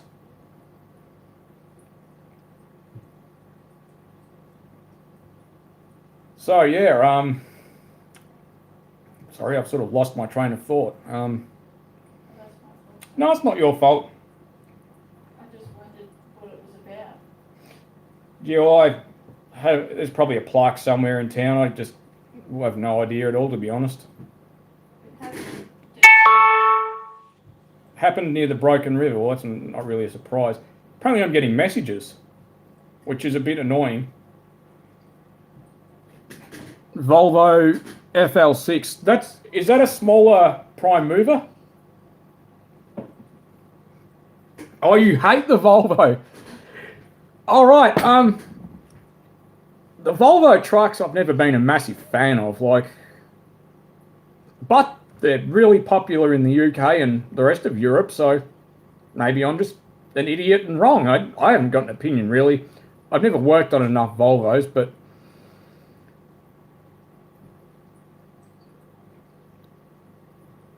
um, 4 cases in Mildura. Yeah, Mildura gets bloody hot in summer. I have to say, you genuinely have the crap baked out of you. So, what does it get to over 50 degrees in Mildura? I think it does. It's like one of the hottest places in Victoria. So, yeah.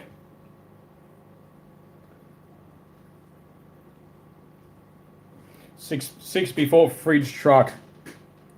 Can't go up the hill. Really? Shit. Gets 50 easy. Yeah, no, you can have that, Larry. No, thank you. No, thank you.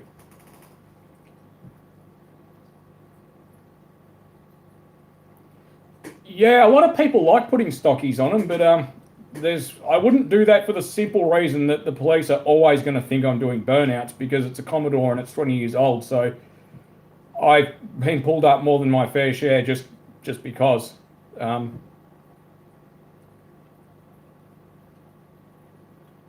Yeah, so it's never fun being pulled over, just for a random check. I mean, not for doing anything wrong, but yeah, in Benelli I've had my car searched and they take everything out, put it on the ground, and then they don't put it back in again. It's like, oh God, they've got nothing to hide anyway.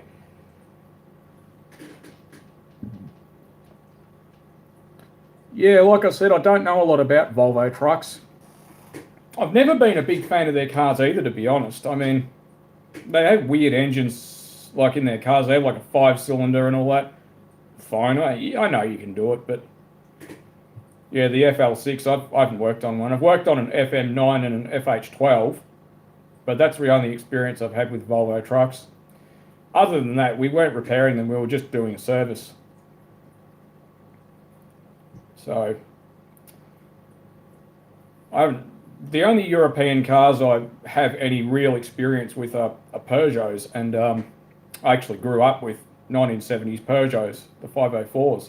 Some people hate them, but usually the people who hate them, they have experience with the late Peugeots, but not the early ones. Like, let me just give you an example of why the 504 was bad for Peugeot. Because they lasted forever. They even had a rebuild kit for ball joints. You could get new nylon cups for them and everything. They were adjustable. Like, you could rebuild the whole damn car. I mean, they just made a really good car. And the later Peugeots, that's why they tend to make them a bit more consumer grade so that you'll have to buy bits for them.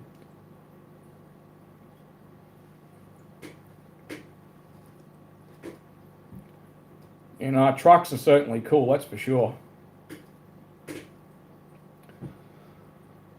So anyone got any questions? Low battery. Why is this telling me that the battery's low? It should be charging. Is this charger not able to keep up with the demand? I hope it is. Oh, it's definitely charging. Subaru. I've not had a lot of experience with them. I know that in the 90s they had some fast Subarus, the WRXs. I hate working on them with a passion though. That's the only thing. I have worked on them, but I do not like doing spark plugs or rocket cover gaskets on them, especially the turbos, because you got to remove everything to do the rocket cover seals on a WRX. Most of them are gone because they got destroyed. People crashed them. They did stupid things in them. They're all-wheel drive, so they don't slip. They were just ridiculously quick for what they were.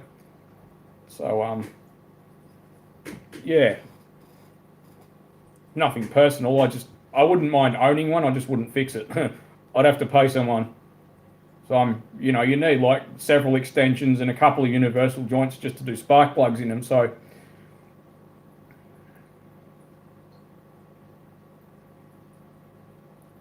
I have had a mullet. I so have. My hair looks absolutely, yeah. just done nothing with it. Usually I cut my own hair. I just use a razor, just a electric buzz cut. I obviously haven't cut it for months. I go between having a shaved head, nearly completely shaved, like I'll go number 2, or it'll be down to my shoulders. I usually don't have an in between.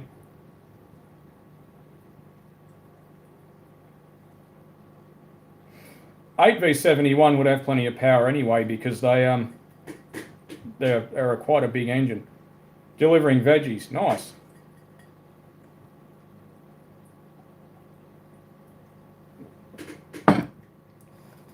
Hope this charger's keeping up with the phone. Oops.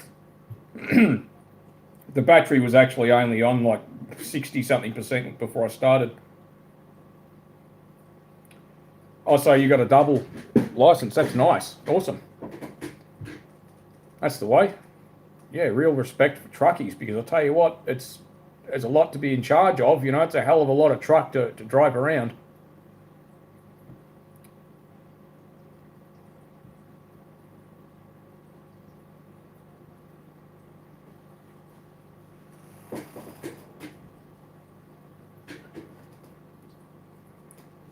Most of these trucks, by the way, I've worked on, but I haven't actually ever driven them. Okay, I want to just, so I don't understand the drivability and the ins and outs of actually operating one. But I've fixed them, I've worked on them, but that's it. I don't have a truck license, so.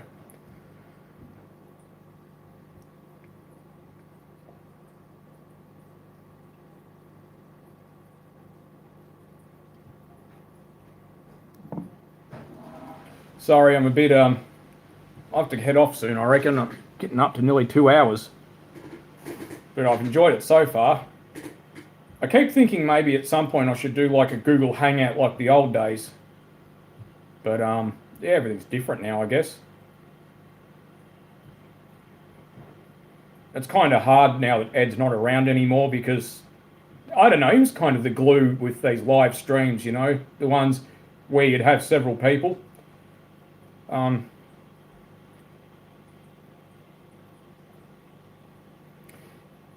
Oil, sump gasket. I wouldn't say any harder than anything else.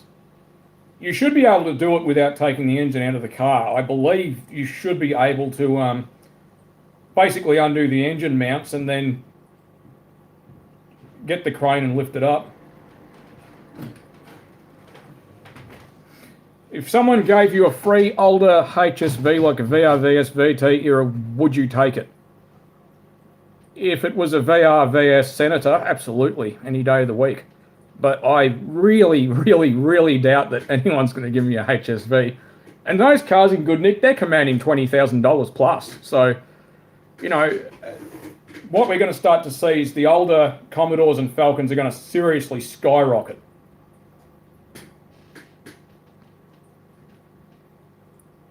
Yeah, service your Mazda yourself, absolutely. Not a problem in the world. They're a good car too.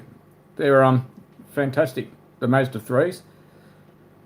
But yeah, there's not a lot you actually have to do to a modern car anyway. I mean, there's no adjustments. It's all done by the computer, that kind of thing. So, well, if we needed something from the supermarket, it's closed. Shuts at 8, so it's, you know, 16 past 8 by the look of the clock. Okay. Fuck. Am I still live? It cut out for some reason. I couldn't tell you why. Wonder why it did that. 626, yeah. No, they were good too. Yeah, you've got a few endorsements on your license, that's for sure. They're handy to have. So, yeah, the older Mazdas, like, does anyone remember the Ford Laser I had? The Ford Laser was a Mazda 323, and yeah, where's my light plate? No, it wasn't the internet, it was the phone. I don't know why it did that. But I don't know what Mazda used to stick the cylinder head down to the gasket in the block, but me and my mate had to use a 6-foot bar in one of the exhaust ports to get the head off the engine. Like, it was just... But that car, I never ran coolant in it. It didn't have coolant before I bought it. It had no corrosion at all on the head, at all. Around any of the coolant transfer ports, no corrosion. So I don't know what Mazda made the cylinder head out of exactly, but it must have been the best cylinder head material ever created. Like JDM silicon. Don't know, probably. All I can say is it was glued down to that damn block. I remember at one point, 28 years ago, maybe it was 26, I don't know, it was a long time ago, the old man did a head gasket on a 504 Peugeot, the 2-litre, and he used stuff called stag jointing paste. It was this red stuff in a tube that stank. It was fairly smelly. He used that to stick the inlet manifold onto the engine of this car. And cut a long story short, the car, I don't know what happened to it, but we ended up selling the motor out of it, and the guy who bought it off Dad, yeah, that manifold never came off that head again. A diesel motor. Nice. Very interesting. Depends on how old you're going. I mean, if you're talking about the 80s, cars of the 80s were, how do I put this kindly? 1980s cars were pretty much the only consideration was fuel economy, because it was straight off the back of the oil crisis where the price quadrupled overnight. And they tried to make the cars as light as possible, and this is why XD was not the XD we were actually supposed to have. The XD that they had originally designed, and they had the full-sized clay version done, it looked a bit more similar to a much squarer XBXC. But when they found out that Holden were going with the Opel, which was a much lighter car, they shit their pants and they redesigned the XD to be a much lighter car, and they took a lot of metal out of the design. So the cross members up the front tend to break. Like my mate who's in his 80s, he used to weld heaps of them all the time. So yeah, that's the only thing about the 80s cars. They are very light. Like a VL Commodore, you get the point. They're not a solid car at all. Like you can pretty much, like on it, yeah. If you ever go up to one and grab the back panel on the boot, the number plate panel, and like, yeah, you'll move it around a lot because they really went light on the metal. That's not a criticism, but it's a product of the era. Yeah, I love the XBs and XCs, but the trouble is getting one without rust, and they want thousands of dollars for them. Like even a clapped out rust bucket, they still want $4,000 for them. And I kind of got tired of chasing unobtainium grade bits that you can't get anymore. And I just, look, 90s cars are fabulous because they're old enough that they're old. Like the Falcon at the front, the ED, is nearly 30 years old. But that thing's, you can actually get parts for it. You don't have to hunt so bad. But on the other hand, there's a lot less available for it because they're not being daily driven.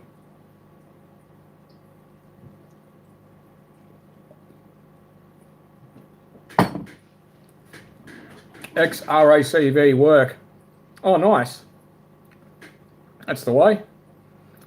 XB wagons would be worth dollars these days because the utes, the wagons and the panel vans were traditionally tradesmen's vehicles. This is before four-wheel drive, massive four-wheel drive utes were a thing. Like, you know, farmers had Hiluxes and it's still saying low battery. It must take a lot of battery power with this. So if it cuts out, I apologise, but it's been almost an hour, 2 hours, so it's just going to be the way it is. But yeah, so where was I going? Anyway, can't remember, sorry. The only thing about the XE is that the fuel economy was just so bad. It was just horrendous. It's just appalling fuel economy. Like, it was, I think the carby had worn out jets, so it was rich, but yeah, damn, that thing used fuel.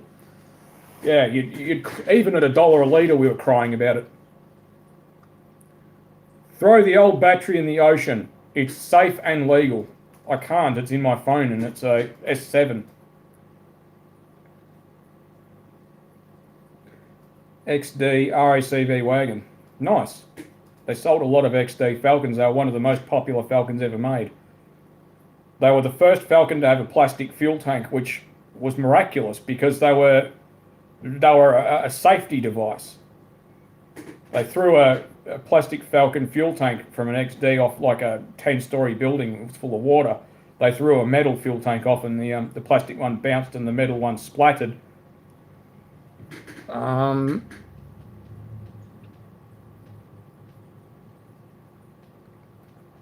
EA to EB. You're better off getting an ED Fairmont wagon because by the time they got to ED, they'd perfected the rust treatment and stuff, so they don't tend to corrode out. There's not a lot of difference, but EA Series 2 upwards were okay. EA Series 1 had head gasket problems. EA Series 1 around the back of the head, where it's got coolant transfer passages, they originally were not reinforced with copper rings. So the EA Series 2 upwards, they redesigned the head gasket and the cylinder head was redesigned in EB. XE GLX, yeah, that would be a high dollar car. I mean, the XE that I had, that even had Fairlane bits. It had the, if you remember, XDs and XEs had a hard, like a hard rubber headrest with a hole in the middle, and you could get like Fairmont gear Fairlane inserts that were soft. And same with the back parcel shelf, you could get these headrests that would bolt on. I had the Fairlane instrument cluster and the whole bit, but yeah, I didn't realise they were going to be worth money one day, and now the car would be worth probably $5,000 as it was. ESP, is that what you mean? XE ESP, yeah, they're a $30,000 car.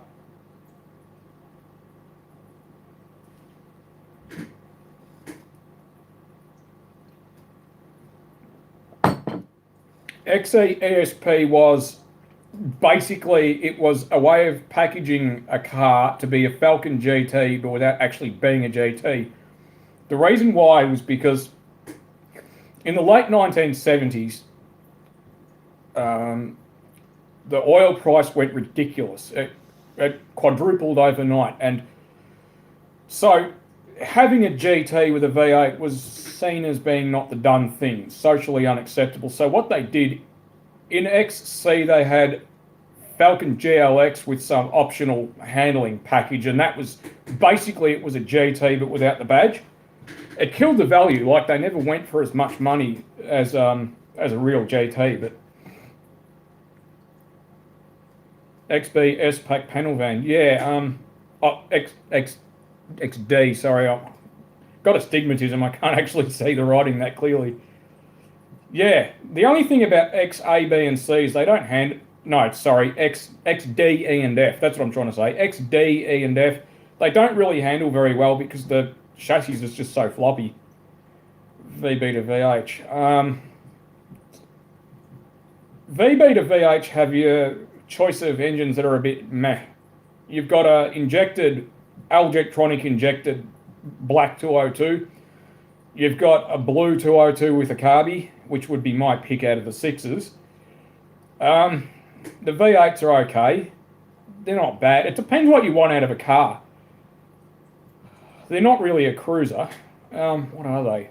They were awesome for the day. I do like the VL with the Nissan 4 valves a cylinder RB36, but no, they're too dear. I mean, oh yeah, VC. They still got the chrome bumpers, that's the way. My mate Mitch had a VK, that would be my pick personally. 253, yeah.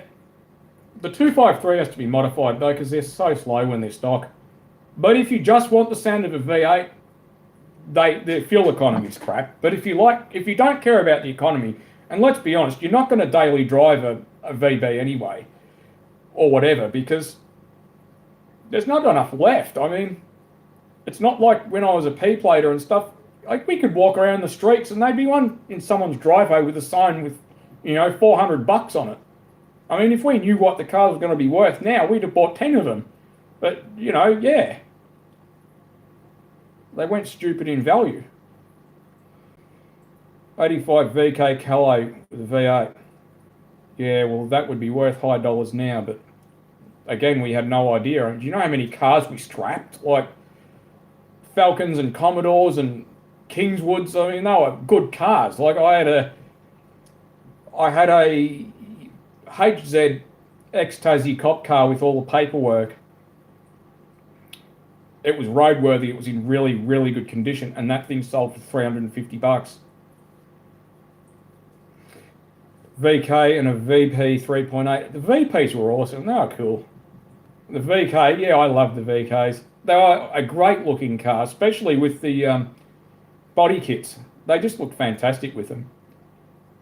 $6,000, yeah. Well, I'll tell you what, if he still had that car, it'd be multiple tens of thousands if it was in good nick. The XE was the same though. That was worth nothing when I sold it. VC Venetian sedan, nice, 253, 4-speed. That thing would be worth a fortune too. But when there's lots of something like the VS, for example, the dark green VS was $100. I mean, still saying low battery, but it's still going. So yeah, the dark green VS was $100. But when my wife was leaving work at one point a few months ago, like this young guy tried to buy it off her. We won't sell it, but you know, like I had a guy come up to me when I drove it once at one point, and he's like, "Nice car," and I'm like, "Are you talking to me?" He's like, "Yeah, talking about your VS." I'm like, "Seriously?" Because I'm still in the day where I think they're still a new car, you know. 185, 195, nice. Yeah, the VN VP was a damn nice car. They were one of the most comfortable cars in my opinion. You hate the 202 block. If you're a purist, a lot of people reckon, oh, the black engine, yeah. Well, a lot of people reckon the 202 pushed it too far because it was essentially the same as the grey engine but bored out and stroked. And they were, back in the 70s, Holden were a very hit and miss with their quality. Like I've heard from people who worked there in the 70s that they didn't even lap the valves in. They'd do things like hit the valve edge with a hammer to seat them. Same thing is going to happen VNVS. Yeah, absolutely. VT, VZ. Yep, totally agree. Completely agree. It's already happening now. My VT Calais insured for $6,000. I mean, I didn't pay that for it, and I wouldn't. But holy shit. The VP SS. Yeah, nice. I mean, when we were P-platers, we would have given our balls to have a SS Commodore. We weren't allowed, but we would have wanted to. You're allowed to have a 253 V8, and what we often used to do is get a 253 block and put the 308 crank and rods in it because you couldn't tell by looking at the block, but it had the displacement stamped on the side of the engine. So that was something we did commonly. Oh, V6, yeah. They were a good motor though. I loved the V6. The Buick and the Ecotec, they were cool. Awesome. They were very cool. I mean, reckon I might have to head off at some point soon. Starting to wear myself out.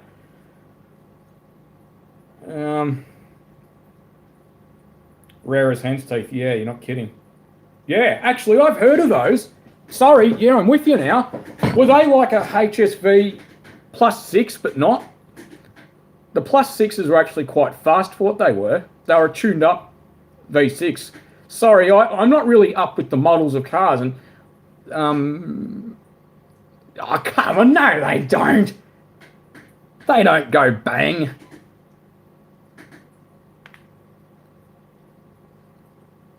You had a VN LPG blow up. Enjoy the rest of your night, mate. Take it easy.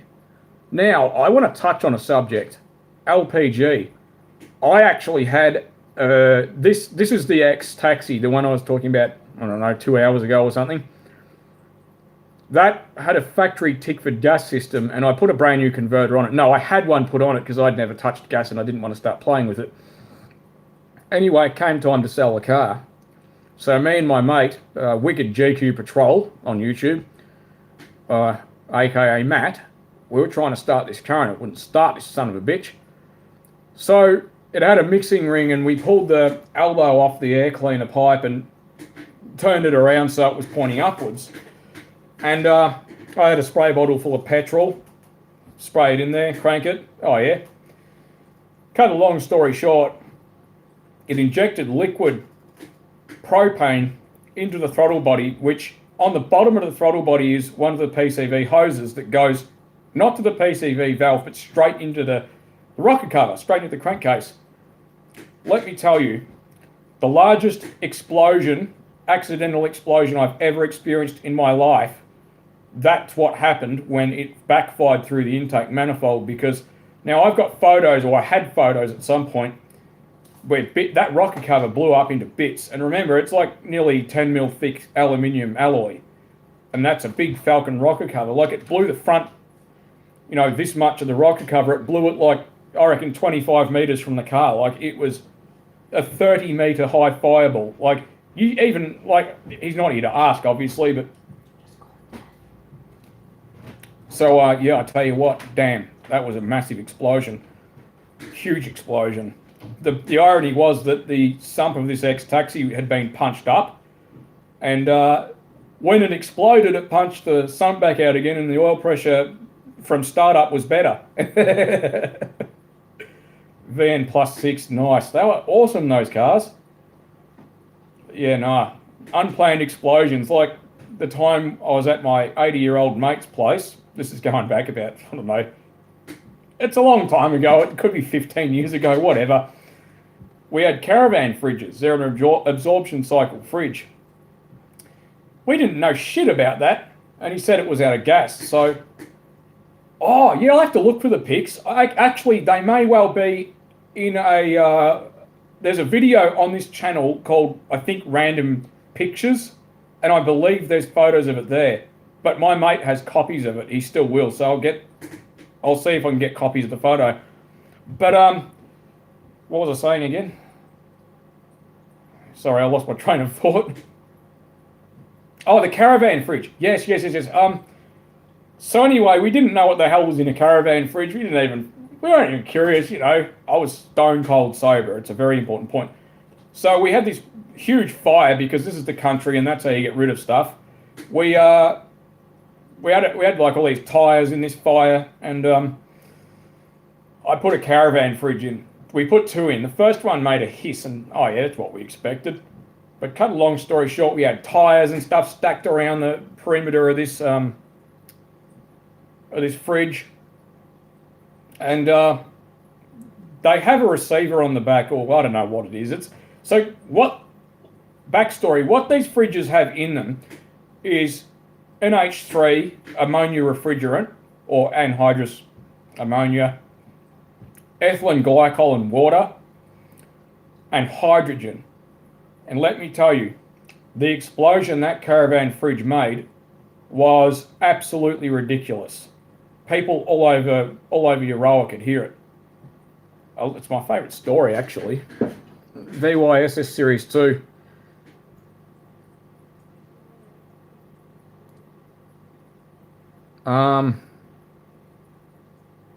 Yeah, hang on to it, mate. Just don't sell it. Yeah, LPG can be scary. Can be terrifying. The value is going to go up dramatically of 90s Holdens and Fords, I mean. And hats off to... I know everybody sort of bags out Falcons, but I just want to mention how bloody tremendous the Falcon 6 actually is. Like, the E-Series 6 and the BA6 are fabulous engines. I mean, they're a long alloy head, so yes, they are prone to eventually doing a head gasket, like have one on standby, but they're the easiest head gasket you'll ever do in your life. You don't even have to unbolt the exhaust or the inlet manifold, although I always do unbolt the exhaust manifold, but they are the easiest head gasket to do. Hands down, no ifs, no buts. Holdens tend to do, as Larry HDXFH will tell you, they tend to do inlet manifold gaskets, and if they do, you're in deep shit, because it'll dump all the coolant in the sump and or cylinders. VY Commodores, which one do you think is better? I think they're both good. I think they're both a very, very good car. I mean, I don't really have a preference. I am not actually really sure of what the differences are, but yeah, they're built on the VT platform, and the problem Holden's always had is they're a GM-based company, which is fine, but they tend to scrap to designs completely. They'll go to a totally different design. And, see, BMW don't do that. They never have. They have what they call evolutionary design, and it's much better to do that, because look at the Falcon 6. It started out as a cast iron head non-cross-flow engine. Then it ended up being a crossflow head in XD, which you may or may not be aware. The XD Falcon alloy head, the first alloy head that Ford used in Australia, was actually designed and built by Honda.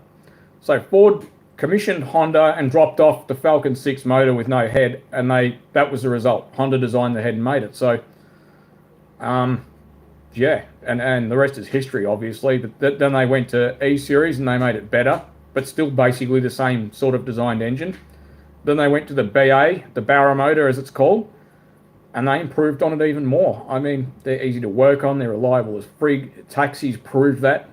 So they're as reliable as a Holden V6. I mean, Fords never do crank angle sensors. They do head gaskets, but Holdens do crank angle sensors. And they're such a pain in the ass to do because that harmonic balancer, it's an interference fit. You're not getting that off on the side of the road. And you need I believe you need a special puller for it as well. Plus the bolt that holds the harmonic balancer pulley on. If you don't have a really strong rattle gun, or a 3/4 inch rattle, and you ain't getting that undone. Like, it's not going to happen. 4.1 EFI, the XD and F, yeah. No, they were cool. They were a really cool looking engine, those things. We used to get the EFI rocker cover and put it on the carby cars, and you'd have to grind part of the carby away and actually part of the rocker cover, but they looked really good. They were originally designed, the EFI rocker cover, to not have a gasket, but they couldn't get them to seal, so they ended up putting a gasket on it. So they were designed to seal only with sealant. But remember, the heads were based off a Japanese design. So yeah, no, the Falcons and the Commodores, they were cool cars.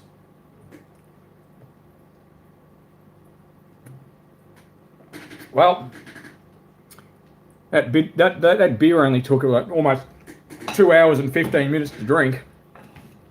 Wouldn't say it was cool by the end of it. And I'm an Australian, right? So, basically speaking, if the beer isn't almost freezing, then yeah, not good enough. That's exactly right. Yep. Mum's car went through 2 crank angle sensors. The original factory one and the aftermarket one. And the VS that I had, the light green car, was a piece of shit. Like, it was knackered. Like, absolutely busted, that car. But it never, ever, ever let me down. Not once. It ran like a dream. It had normal oil pressure. It had normal vacuum. It had normal compression. It ran evenly as hell. Like, it ran really well the day it was scrapped. It only got replaced because it got hit. I already had the dark green VS when the light green one got hit. I had the Calais as well.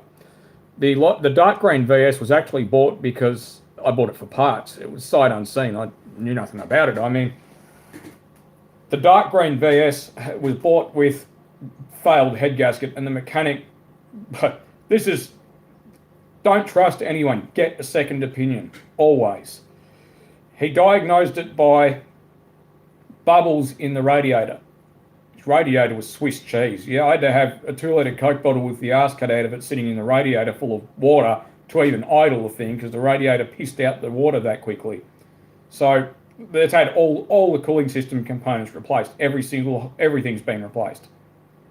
The 6 VS. Yeah, well, hang on to them. They'll go up in value.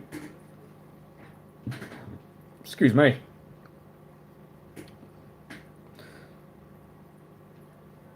So, yeah, I mean, they were a hell of a good car.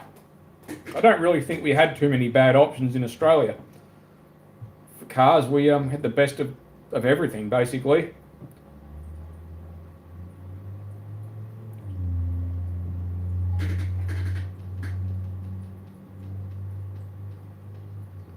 Oh, nice. Yeah, vacuum is tremendous at being an insulator. It's very hard for, well, it's convected heat.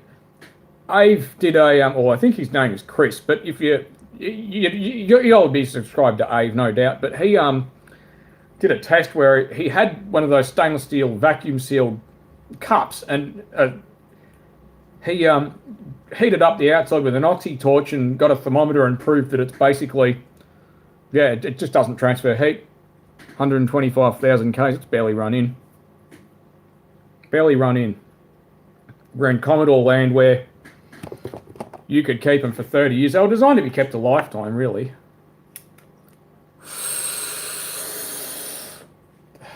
The realities of having asthma. $1,000. Yeah, well, that's cheap for what it is. It's only got 125,000 Ks. Terrible.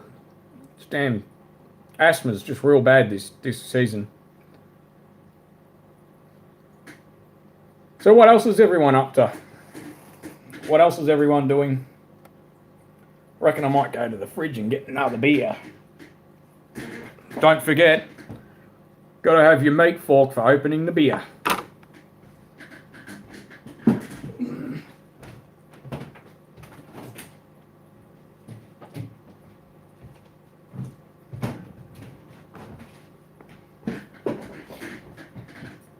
My opinion, this is still not as good out of that fridge as it is when it's out of like a 1950s or 40s or 30s fridge.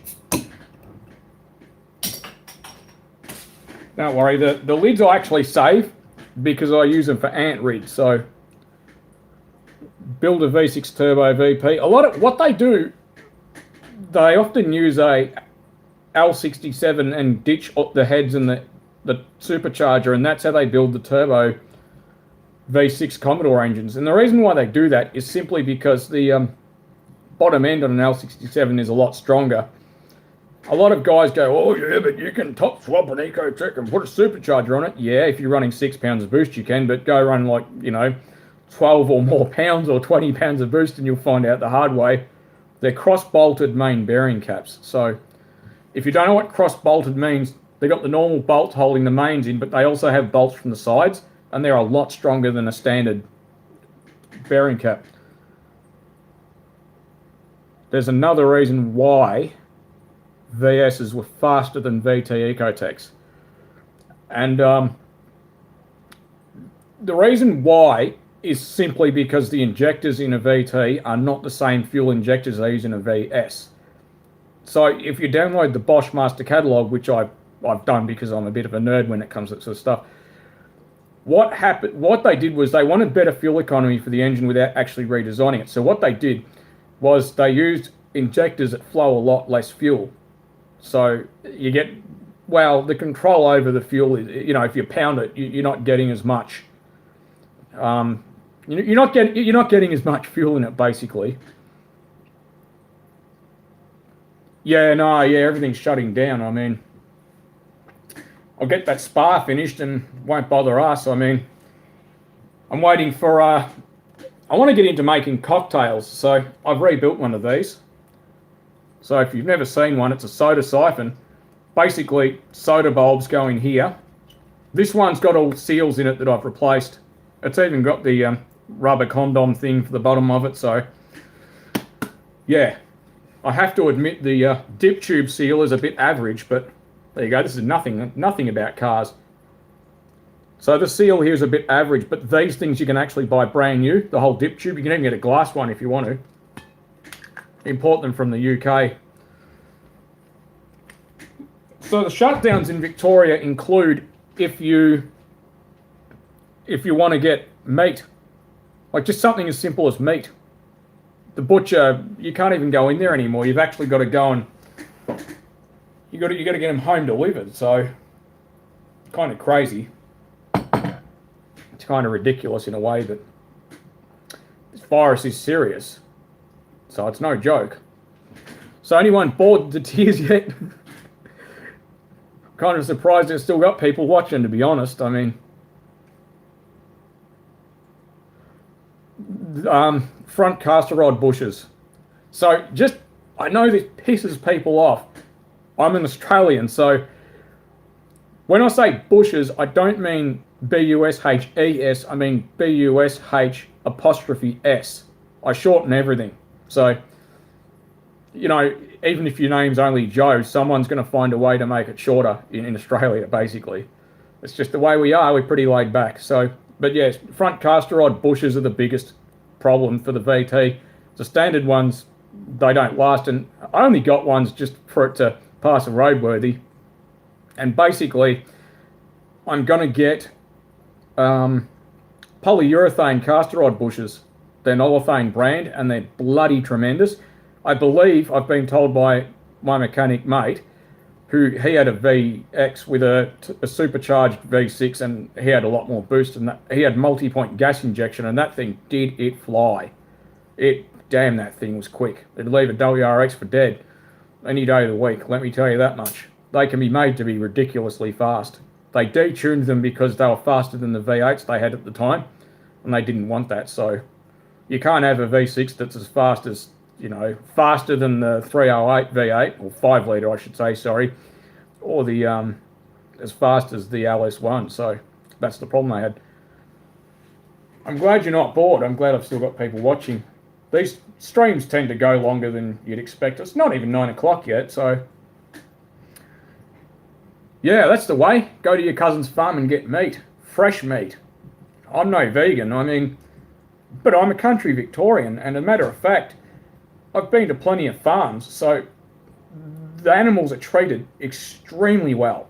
I just want to make it really clear that, all vegetarians and vegans that are all, the farmers do this and that. No, they don't. They don't. And the reason why I know that is because, like dairy cows, they stop producing milk if they're abused, so they treat them really, really well.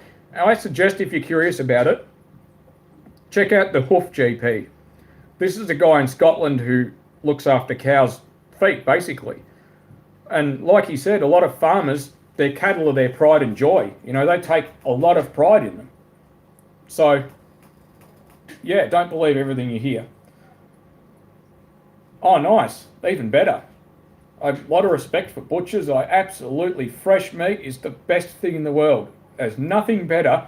My favourite thing in the world is get the flame grill smokingly ridiculous hot, and the hot rocks, absolutely glowing red. And I will medium rare. I prefer my steak medium rare because this joint here is damaged. I need surgery on it, so I can't chew steak if it's chewy. But just the taste from a butcher's, it's totally different to the supermarkets.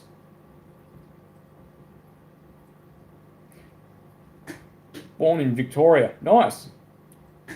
Yeah, g'day to everybody in Victoria and all over the world. I'm not sure how many people I've got from overseas watching, because it's probably still dark over in some countries, but I've really never been to New South Wales. I've never really had the interest in going anywhere.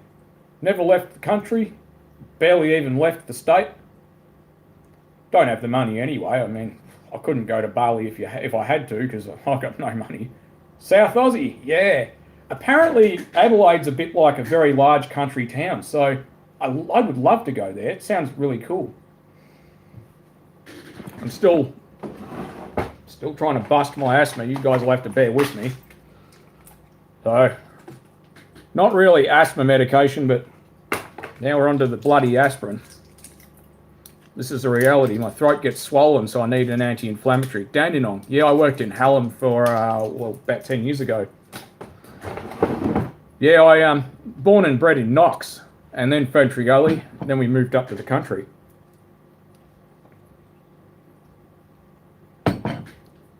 Yeah, hopefully that'll take the swelling down. I haven't been to Melbourne since we got the Kelvinator that's sitting on the front veranda. The Kelvinator, I don't know what the model is. Oh, you're close to Shep. Oh, nice. Cool. Only up the road. Shepparton's like a 40-minute drive from here. I don't go there very often. It's probably been a year since I've even been in Shep. But it's further away than Euroa to Shep was. So where are you, like Marutna or something like that, I suppose? But a nice part of the world. SPC, Shepparton Preserving Company, which Coca-Cola just sold off their controlling interest in. So fabulous, really. It's fantastic. So I can't remember who bought it, who owns it now. I think a lot of the employees bought shares in it. No worries, mate. You're welcome here anytime as well. We're all friends here. Hang out and have a beer. Rushworth, nice. Yeah, it's a nice part of the world. It's better than Shep. It's close to Shep, but it's, yeah, perfect.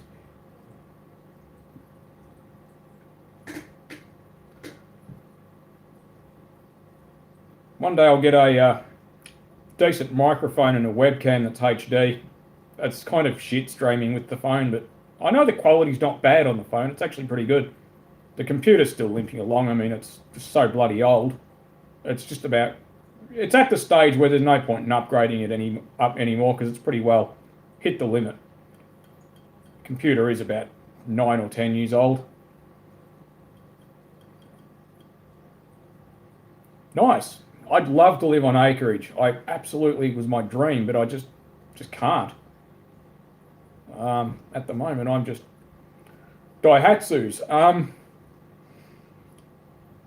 Well, again, it depends what you want in a car. They're fairly solidly made. Alex 993cc1, he's got I don't know if he's still got it, but he had a turboed Charade. That would get up and boogie, so yeah, they'll take a turbo, definitely. I don't know a lot about them. I've replaced a clutch in one and that's about it. I've never owned one.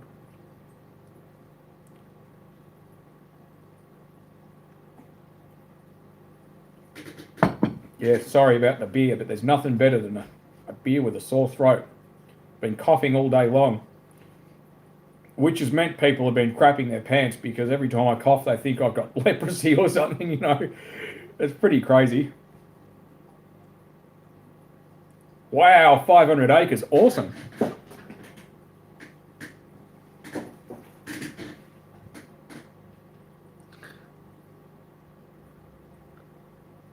All right, okay, that's interesting. Oh, so you live in the house you were born in. That's the way. That's cool.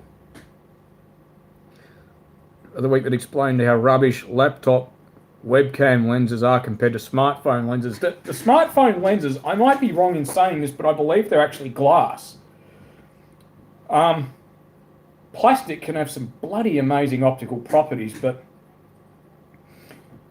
lenses that are camera lenses and projector lenses are actually quite complicated. Now, I think, so this is a slightly damaged, actually out of an 8mm projector. It's a lens. This is, yeah, the phone's pretty good at compensating. But this is actually two separate pieces of glass, and I don't know how well this is going to come out, but focus, please focus. This is how you get it to focus, make it dominate the image. So see, the seam there is actually two pieces of glass, and the reason why they do that is because the different types of glass have different optical properties. So you might have a type of glass that bends the red light more than the blue light. Then you have a type of glass that bends the blue light more than the red light, because the bluer the light is, the higher the frequency. The lower the frequency is the infrared light, the red light, basically. And yeah, so projection lenses are compound lenses. That's what, well, basically anyway, that's what that means pretty much. The lens itself is a compound lens. Not that compound lens can also mean it has more than one lens element, but in this case I'm talking about the fact that the piece of glass is two pieces of glass. A racetrack, that actually sounds like a dream to me. The light green VS, I kept anything useful off it, and I made sure that there was nothing worth saving by the end of it, because the local towing company that take cars, they are very, very expensive for parts, and I never go there. So I've sent lots of cars there, and I refuse to ever send anything useful there. But the engine in it, remember, wasn't worth saving because it had getting onto 500,000 Ks on it, and it was starting to wear out. So yeah, but you know, no doubt it ended up frying pans or, I don't know, door handles or something in China, more than likely. Sad, but you know, as Tupac said, that's the way it is, right? Can't help that. These days, if it's not scrapping, I keep it. I hang on to it because, yeah, I can't stand seeing cars get sold and then destroyed. Yeah, I do miss it a lot, actually. I really loved that car. It was very easy to live with. It It's a bit like an old pair of sneakers that you know is stuffed and look shit, but they're very easy to live with because of they just got your shape worn into them and the whole bit. You know what I mean? It was a toolbox on wheels. I always had tools in the boot and sitting on the floor, and I do miss it, yeah. But you know, at the end of the day, out of the cars that I personally, well, that we own, I should say, sorry, I think I prefer the ED over the VT. I know that this is going to get me hate mail, but I am nostalgically attached to the ED. The VT, I've never been in one until I owned one, so I don't have any history with it. I love it to pieces with what it is and what it does, but yeah, that's just... Yeah, the VRVS. Yeah, I kind of miss Mum's Lexan. That was cool.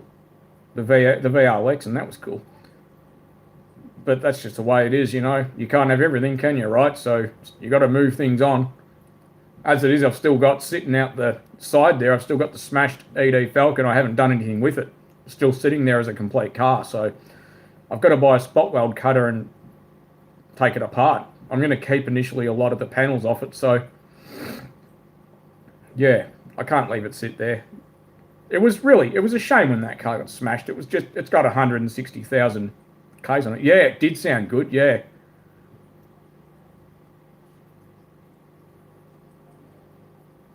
Oh, you hit a kangaroo, yeah, that sucks. They're solid. I tell you what, if you're not in Australia and you've never seen a kangaroo up close, I tell you what, it's like hitting a cow. I mean, you know, you think you're safe because you're in a four-wheel drive with a big rhubarb, but I will tell you what, you hit a kangaroo and if they jump when you hit them, they'll go through the windscreen and kill you. Well documented in this country. So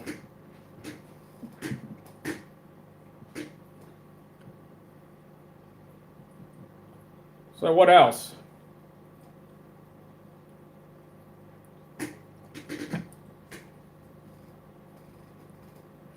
Wow. Wouldn't want to be hitting a cow. Damn. That'd really give you a bad day. Wombat. Yeah, shit. Did it write your car off when you hit the wombat? I wouldn't want to hit a cow in a truck either.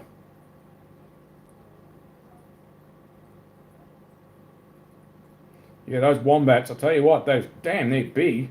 It's like hitting a rock. Uh-oh. We got maggots with wings. Where'd it go? Hit 'em high, hit 'em low, hit 'em with the old Peebo. This isn't a put on for the stream, I'm just like this normally. So don't mind me. Crawled out, no issues. Yeah, I hit a koala one day and damn, I tell you what. I ended up on the boot lid of the the XE, because this koala I hit with the car, I thought, I better do the right thing and stop. They're not cuddly. That koala, let me tell you what. Koalas, when they're angry, are terrifying. I ended up on the boot lid of the car because it wanted to get me. Yeah, cows can do damage, that's for sure. I've had known fly spray for years because of the bug zapper, which you can see in the corner. Because I got fish, so a big foot-long Oscar fish, but I actually had to buy fly spray because of the friggin' flies have been pissing me off badly. Drive home with spotlights on the truck. Yeah, damn. Solid hit. But now there's an unhappy fly doing circle work. I don't know why flies always do burnouts when you spray them, but maybe I would too if I was sprayed with bug spray. Nasty shit though, but they're annoying, so what else are you meant to do? This is where you're supposed to have like your studio lights. No, that's awful. God damn it, no, hell no, don't like that. But that's just what this is. It's a Milwaukee M18 TLED. Yeah, fabulous torch, absolutely fabulous. Yeah, that torch gets a lot of use, I can tell you that much. It will save your ass every time if you're out working on cars at night on the side of the road.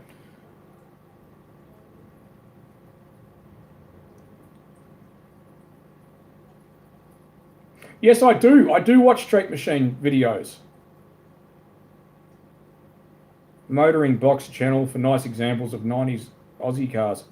I'll have to look that up. Motoring, what is it? Motoring Box.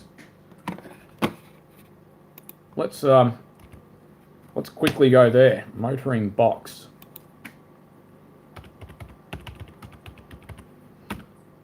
Yes. All right. Okay.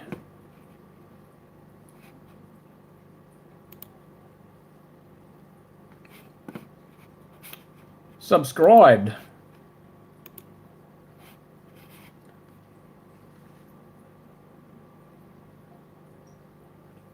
Oh yeah, koalas, no, they're vicious. Oh no, they're not cuddly at all. Oh shit, no. I tell you what, you piss a koala off and those things are terrifying. I got chased by it. You know, I got chased by this koala. I ended up on the boot lid of my car. Oh yeah, I was terrified. Like legitimately, I was shitting my pants. So, you know, there's the ones that are raised in a zoo that are cute and cuddly. Yeah, they're one thing, but the wild koalas are not cute and cuddly. They're cute, but do not try and cuddle one if you come here. Possums are the same. Like, those things have claws that will go through a welding glove. So I rescued a baby possum at one stage because it fell off its mother's back. Mighty car mods are, well, they do cool stuff now that they've got enough AdSense revenue to do things like experiments. So yeah, I do watch them, but to be honest, I'm less into Mighty Car Mods and more into Garage 54, the Russian YouTube channel. Oh my god, it's just so cool what they do with cars, like, you know, four-wheel drive Lada. So it's nothing personal against Mighty Car Mods, it's just that I really find a lot of their earlier content really boring, like how to install a start button. Well, I've just got no interest in how to install a start button. I mean, even they say it's pointless. I mean, it's like I used to watch Scott Kilmer, but Kimmler, whatever his name is, but Scotty Kimmler, I don't know, I mean, they're not really doing much. I could do that. I could go that way and I could get 10,000 subscribers tomorrow, but I have a problem with just doing content that's clickbaity and pointless. Do you know what I mean? Yeah, exactly. Some of the things that Scott Kilmer says is just dangerous. Like, Matt from the workshop, I watch him. He's good. He's not bad, but yeah, no, Scotty Kilmer and Chris Fix is. I don't watch Chris Fix. I've tried to avoid ever mentioning anything about him in a video because, hey, I don't like being the asshole that's going to rag out on people and, you know, be harsh on them. But Chris Fix is how to watch people. It's how to paint your wheels. Well, look, I don't mean to be a prick, but how to paint wheels. Pick up the can and read the instructions. You know what I mean? I mean, at the end of the day, a lot of the stuff that Chris Fix does, it's straight out of the workshop manual. You don't need to watch him to know how to do it. You know, some of the modifications that Chris Fix does is just outright dangerous, like that Mustang drift car thing that he's built. I'm pretty sure it's road registered, but he's modified it so you can get more angle out of the wheels lock to lock. And it's just, he's not a design engineer, he's just a DIY guy. I mean, he's no right to go modifying it. It's not safe, you know what I'm saying? I don't want people to get encouraged to do things that they shouldn't be doing. But I don't mean to be a bit harsh on Chris Fix, but he's just, yeah. But I think they're foot in the door videos. Like, people start watching him for the basics, then they start watching other guys that do more involved content. Like, how many channels have a full real-time, not sped up, not edited video of installing a head gasket on a Falcon 6 or any other motor? Now, that video tanked. It got hardly any views. But that being said, you know, I feel good about doing it. Now, yeah, I'd be doing it differently now compared to then, but a lot of the best videos that people do, the most interesting stuff, never gets any views. I mean, I don't have an illusion that I'm going to get thousands of subscribers, because I'm just not going to. I mean, people don't want to know how to do a head gasket. They want to modify their car for the cool stuff, which is fine. I get that, but I mean, Eric the car guy, yeah. Eric's all right. I mean, he's not bad. There's another guy who does videos about Volkswagens. What the hell is he called again? Damn, I can't remember. But he's a guy with a beard. He does VW videos, and he's very good. The Humble Mechanic. I think that's what it's called. Yeah. So check out Humble Mechanic. He's probably better than Eric the car guy. Eric's not bad. He's all right. Bush Mechanics. Yeah, I've got a VHS tape of Bush Mechanics. But yeah, it was cool. I liked that. So what other car channels do you guys like, or YouTube channels? I mean,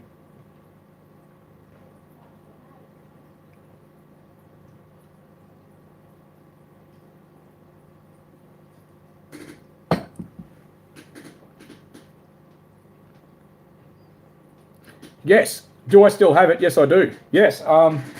It's in the bathroom on the floor. The Skid Factory, yeah, I'm subbed to them, I'm pretty sure. The Milwaukee Impact Tool, fantastic. It's only just a 1/4 inch drive, but that thing really, those Milwaukee tools, they're absolutely fabulous. Skid Factory, yeah.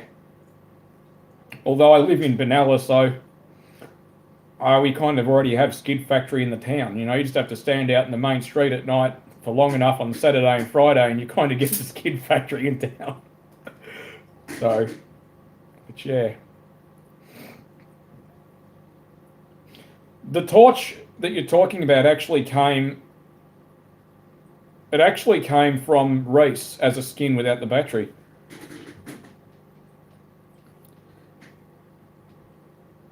Yeah, and that's what you want. Someone who knows the basics. Absolutely. Skid Factory. I'm going to just look it up and make sure I really am subscribed to it.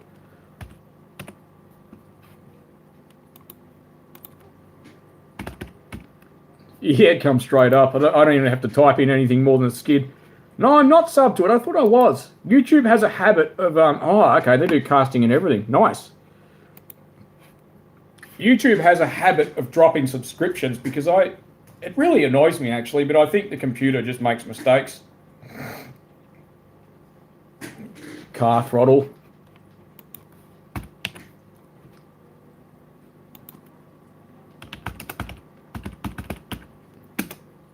Yeah, I do love the car stuff.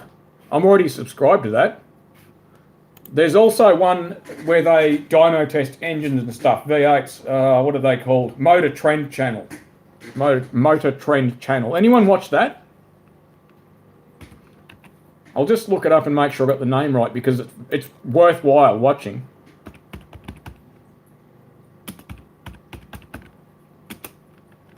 Yes, Motor Trend Channel. The reason why I bring up the Motor Trend Channel is because they do dyno testing on engines using, for example, they'll have a log manifold on one setup, the same engine, but then they'll bolt extractors to it, or headers as you call them overseas, and it changes everything. Like people say, oh, when are you putting extractors on the Calais? I'm not. And the reason why is because they just don't make enough difference. Extractors, they don't make any difference really, and they've proven that with dyno tests. Plus diesel, add blue, destroy the engines. Yeah, add blue is kind of pointless. I don't know, it's, you know, maybe not, but South Main Auto, yes. I'm glad you mentioned that because Eric O, he's if you want a car channel that will teach you the right way of doing stuff, and in my opinion is probably one of the most personable, nice guys on YouTube, check out Eric O at the South Main Auto channel. Pine Hollow Diagnostics. I'll have to have a look. There's all these channels I haven't heard of before. Yes, it comes straight up.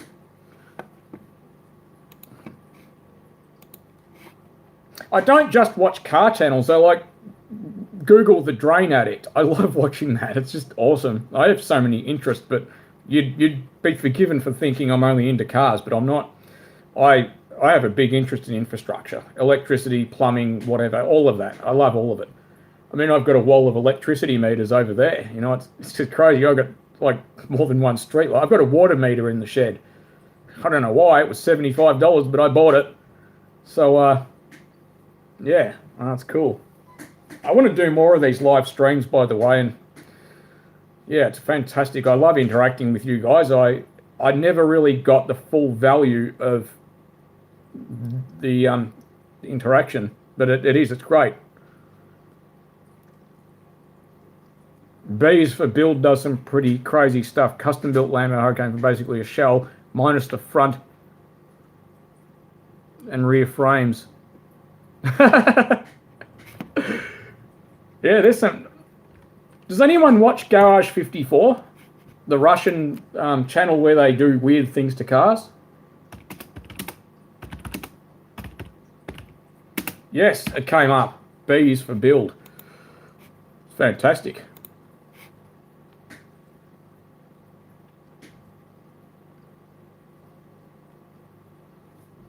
Oh, yes, yeah.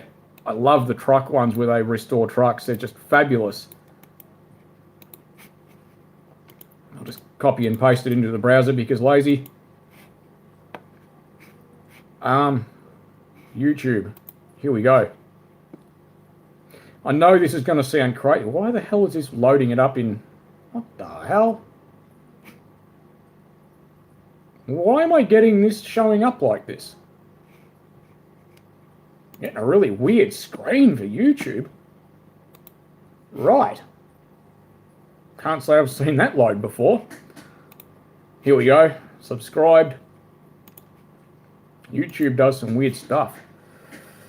But yeah, no, the Russians are just funny. Like, they converted a Lada to be steam powered. You got to see it to believe it. It's just crazy the stuff they do. But it's awesome. I mean, hey, you got all these cars that are worth nothing. In Australia, it wouldn't be Ladas because we don't have any, but it would be Hyundai XLs or whatever. I think my Oscar fish are fixing to dump water all over the floor. You won't see anything. I'm not going to turn the camera around because the glass is filthy, but yeah, no, crazy. Fish are really vicious. Can't put anything in the tank because they'll smash the tank with it. Can't put other fish in there because they'll eat the fish. But yeah, so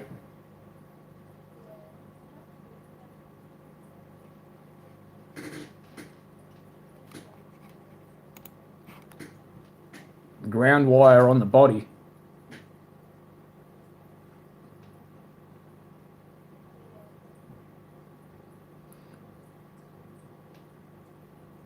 Yeah. So, what else? I'm glad y'all are hanging out with me anyway. It's really good to have you around.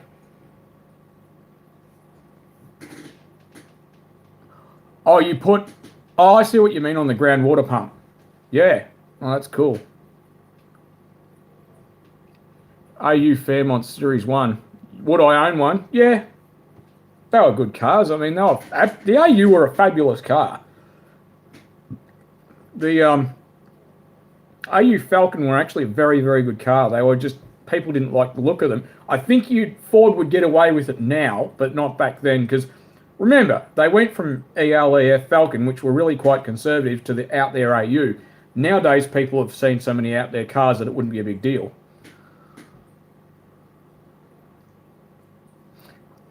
No, I'm glad you like my accent, but my throat's a bit swollen, so it's not as good as usual. But Windsor's. Yeah, I agree. Well, they can be made to be fast. Oh, I wouldn't do it too often. I'd limit it to probably once a month or maybe every second week or something.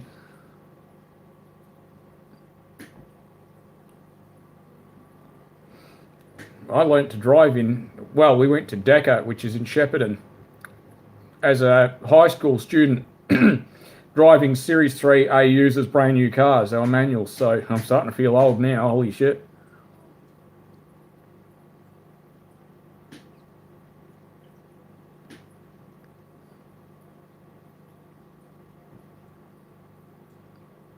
Oh yeah, something about you mean the temperature sender for the VS? Yeah, the grounding on those things is not fabulous, and in the dealerships they often amended the ground.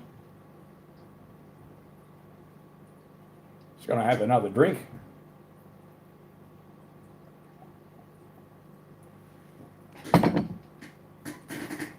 Tell you what, I'm fixing to put 240 volts through this modem. I think that definitely needs to happen. Maybe I could live stream that.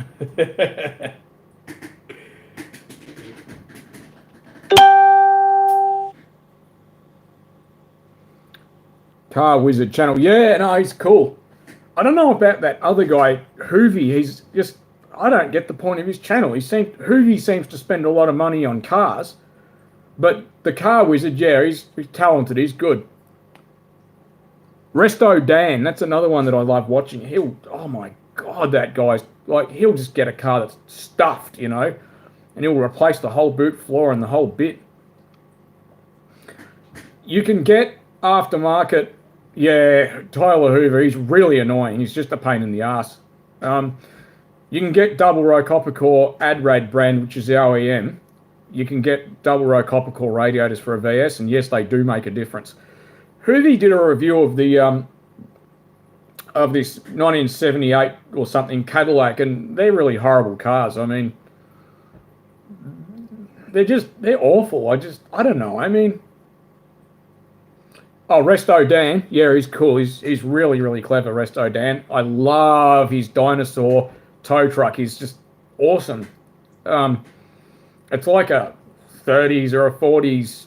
I don't even know what it is. It's like an old truck. That's the thing America did that I love the most is I love the old trucks, the smaller trucks, you know what I mean? My day, it's been okay, I guess. I can't really complain.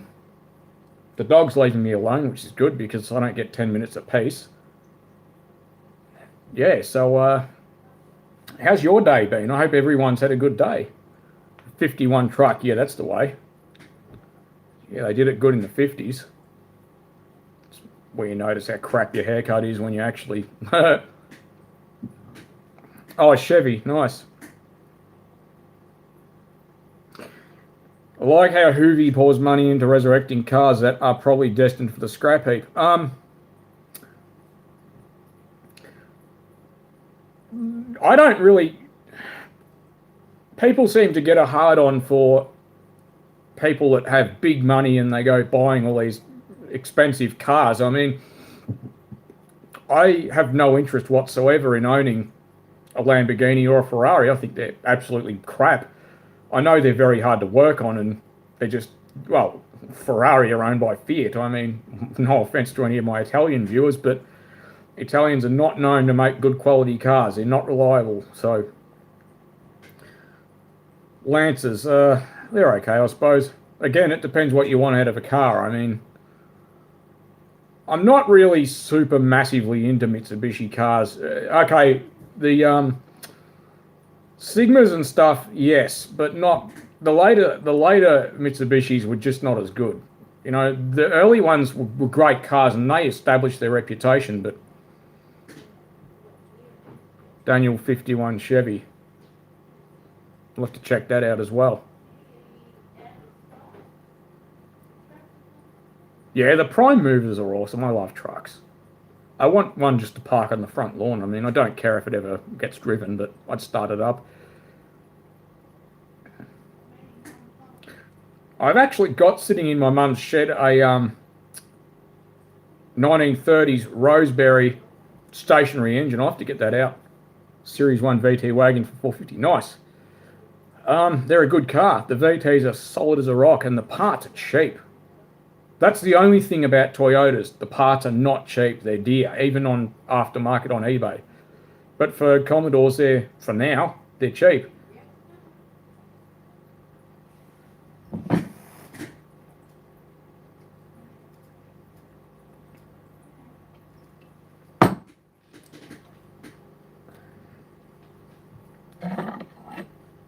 Probably already seen it, but check out that badge. How bloody awesome is that? Yeah. How cool is that? Isn't that a joy? It's all enameled. It's just beautiful. Well, you have to go back 20 years ago to when they make decent cars. Oh, okay, I see what you're saying. It's a crane tow truck now. All right, awesome. Crane back tow. Converted it. Yeah, that's cool. Not really sure I like looking at myself in the phone or the screen. Oh well. Oops. Ain't no oil painting, that's for sure.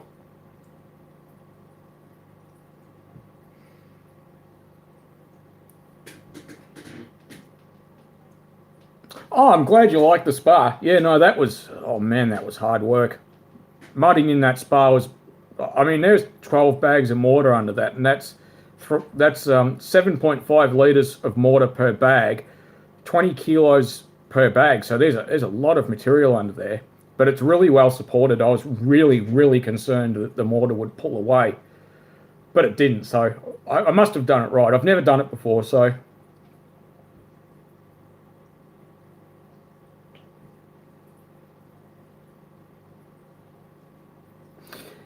You know, that's good. Not too bad, only a bit of paint fade and a big dig in the tailgate. Tailgate should be cheap. I'd just get another tailgate the same colour if you can. That's, yeah, Chevy square body. Yeah, the old Chevys were cool. We have a lot, as Australians, to be thankful to the United States for. I mean, a lot of our cars are based on American stuff.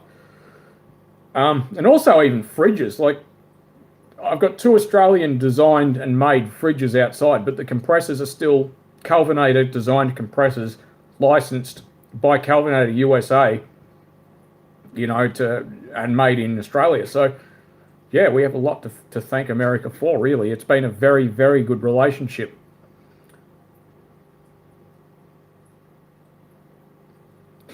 You're talking about the dinosaur? Yeah. I tell you what, I'd love to visit Resto Dan as well. I'm sure that's what you're talking about. Love to visit Resto Dan. He's an absolutely top bloke. I believe he's the sort of guy who comes across as probably being exactly the same in real life as he is on his videos. I don't know how I come across on my videos. I mean, not a damn clue. Resto Dan's dinosaur tow truck, it actually got hit by a Peugeot, and it bent the chassis. But yeah, so no, the dinosaur's awesome. I'd love to see him do it up. I know he likes the way it is with the rust and all that, but I'd love to see it painted and done up. So, but yeah, it is pretty cool.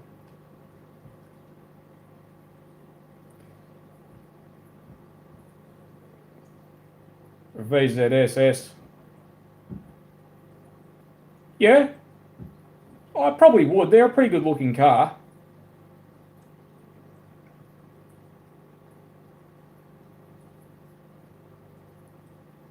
Nice.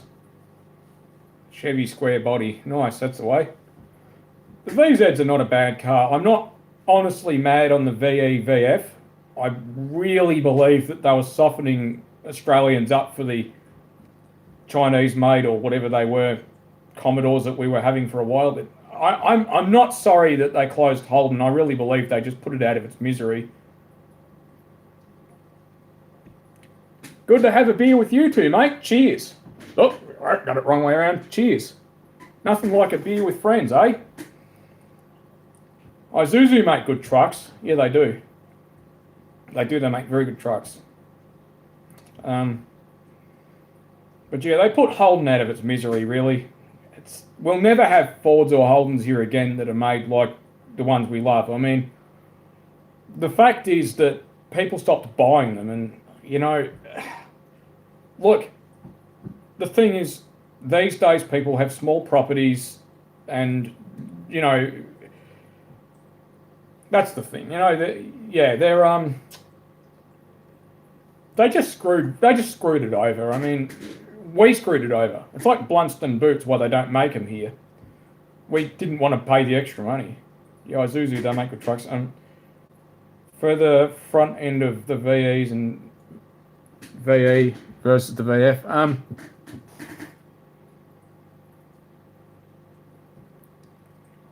yeah, it would be 930. Yeah, it's 930 here too.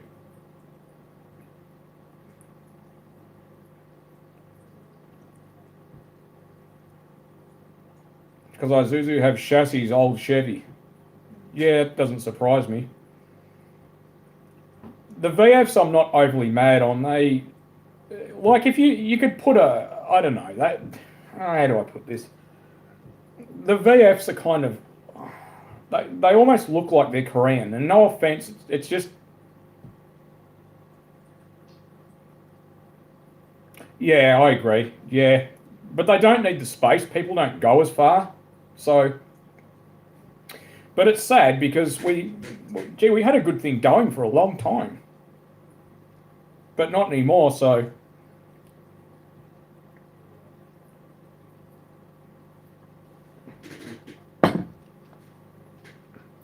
Yeah, I totally agree, completely agree. The new Commodores are just ugly. They're the newer Commodores are they're just awful. They're just tacky and cheap, and they have these catchy wank names like SSV and Calais blah blah blah V, and like, couldn't we just have normal old Commodores?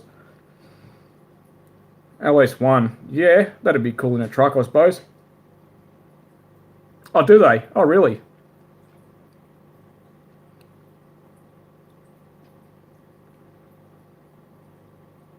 Yeah, it's really sad because I love Toyota, but I'm not into them. Like, I need the space, I need the room.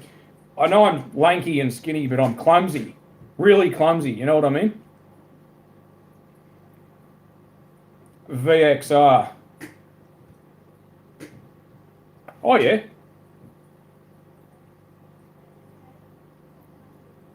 Factory optional. Yeah, well, cracking my back. Oh, probably have to get off soon. It's been 3 hours. Holy shit. But, yeah. Even the Calais that I've got's got a lot of, like, it's got the factory LSD, factory FE2 suspension, 4-cylinder diesel variants of the Commodores. Oh, I don't know about that. I'm not sure I'd want a diesel Commodore.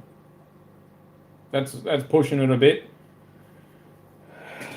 It's like Ford were making Falcons with EcoBoost 4-cylinders in them, but like, how long do you reckon a turbocharged 4-banger is going to last? They get the economy because if you're off boost, it's a 4-banger. Fine, but then the engine's going to wear out in a hurry. Like, the harder you work an engine, the less time it lasts. Doesn't matter what you do. You can't get around it. Chevy Isuzu truck have LS2. Nice. So they go decently hard. Am I pissing you off yet, honey? No. Nope. And that's what happens when you marry the right person. They're pretty much like me. I'm starving. Go for it, babe. Oh, fine. Casserole in the fridge. Yeah. That casserole was gorgeous. It was absolutely phenomenal.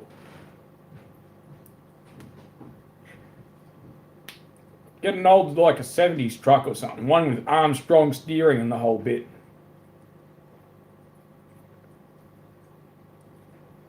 Australia, mate.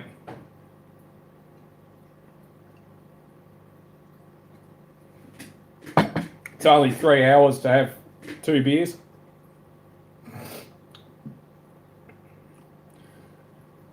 So yeah.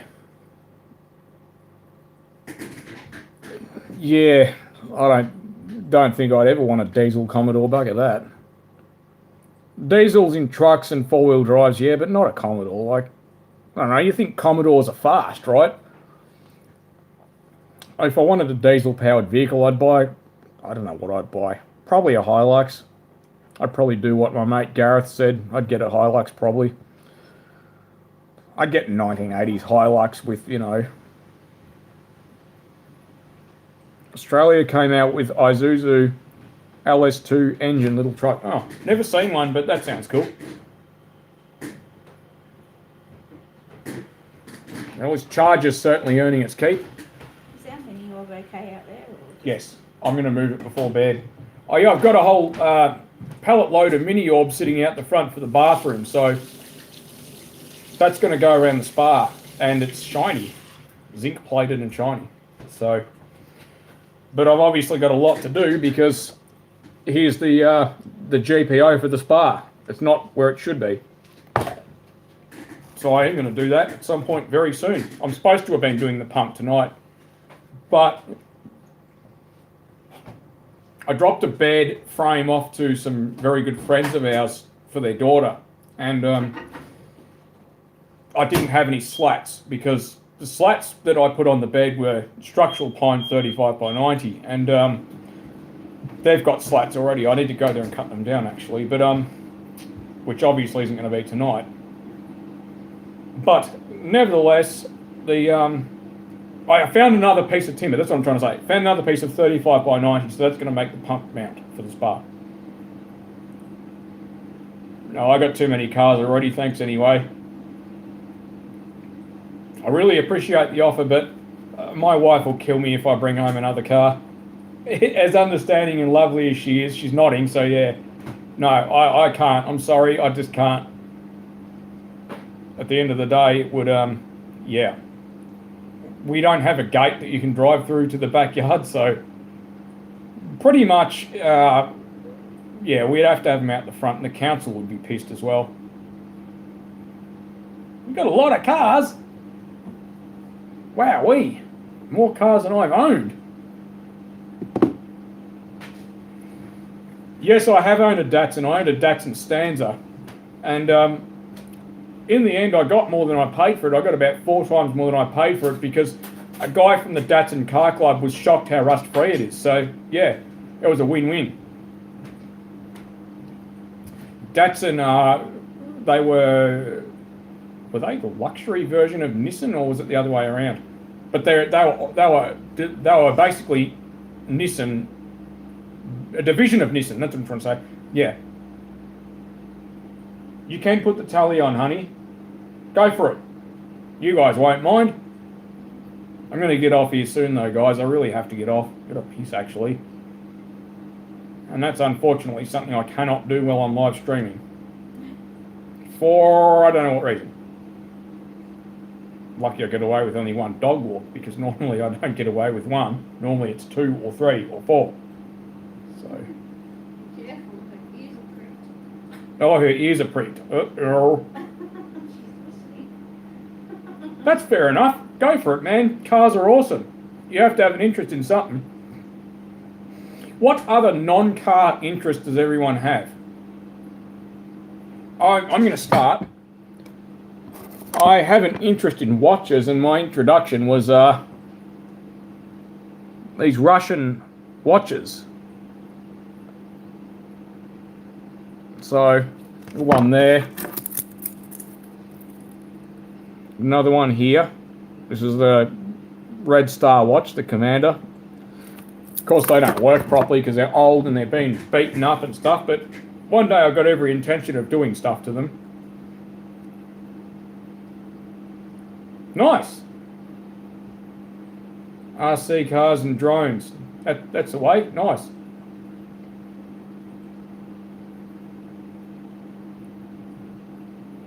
And apparently I've got an interest in spa baths. Don't we, honey? Yes. Got the pump sitting somewhere on the floor over there. Yeah, sitting over there, sitting on the floor. Not new ones. No, not new ones. New things are shit. Old ones from 30 years ago. Old spas.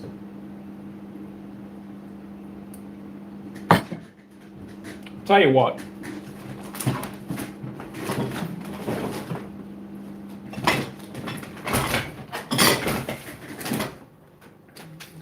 I've got an interest in woodwork. This is actually something I'm supposed to have finished for my sister. It needs another 3 or 4 coats of lacquer, but it's obviously a coat rack. So that was a stump holding up the house. It's red gum. You don't get a good idea of what the red gum looks like, but it's quarter sawn timber. It's too dark in here, but yeah, it's beautiful. Yeah, I love music. I do. I really love music. No, go for it, honey. All right, okay.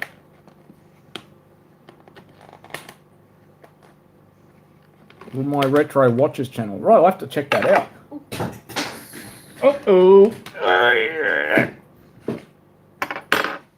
That smells nice. Do you want some? I'll put some on in a sec. The best thing about freezers is the ability to eat. When you Marilyn Manson, yeah, you know, the Last Day on Earth, one of my favourite songs.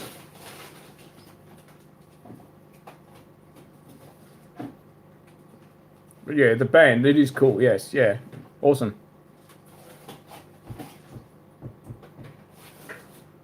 It's a time, it's nearly 10. It's 20 to 10, fair enough. So yeah,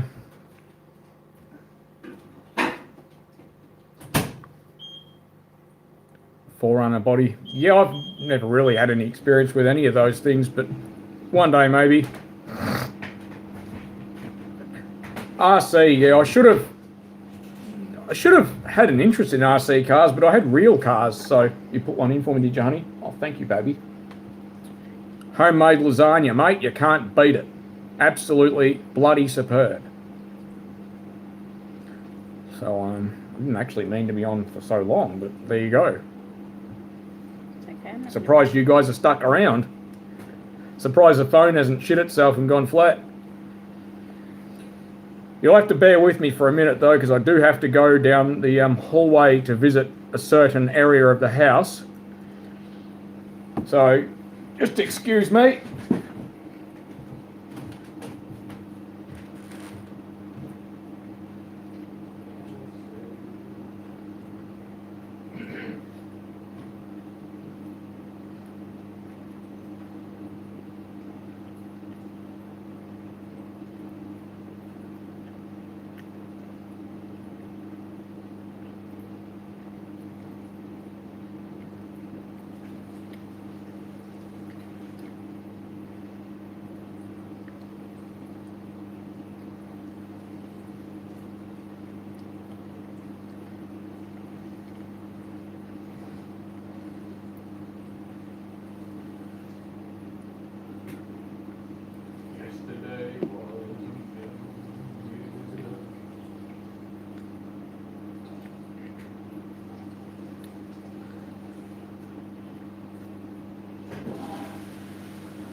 Oops. Yeah. The Thunderbox, that terminology actually originated from mines. Yeah. The stainless steel Thunderbox. Did you hear that? Did the microphone pick that up? It's pretty loud, that toilet. It's got like a high mount cistern, so it's pretty loud. You can flush a small child down that toilet, I'm telling you right now. It's pretty hardcore. Yep. Well, it wasn't on purpose, but oh well. Our toilet's hardcore, honey. That's getting a red gum toilet seat too. Because plastic's crap. I'm sick of plastic shit. Brass hinge red gum seat.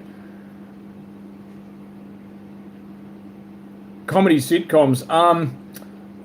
I used to love Frasier. Yeah, I did love that. That was a great show. Kelsey Grammer, he's so clever.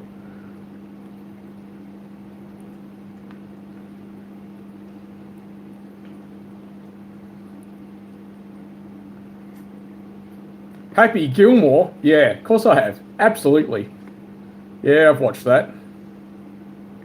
I got actually a decent collection of DVDs. I know I'm starting to sound old because Netflix and shit, but we were living in a caravan for a couple of years while the house was in bits. Red gum wood truck for body. Yeah, absolutely. Yeah. Red gum is a gorgeous timber. It's absolutely my favourite timber. It's just so beautiful, especially when it's caught a sawn. Excuse me, sorry. Sounds like my dinner's done. Do you want me to keep going and just eat, or probably not? I better get going and leave you to it then. If I'm going to eat dinner, you probably don't want to watch it. This is probably plenty long enough anyway.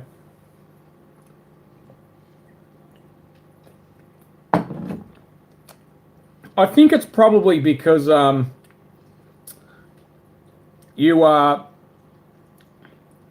up with the car, so it's nostalgic. It means something to you. Thanks for putting my dinner in the micro, honey. Oh, that's all right.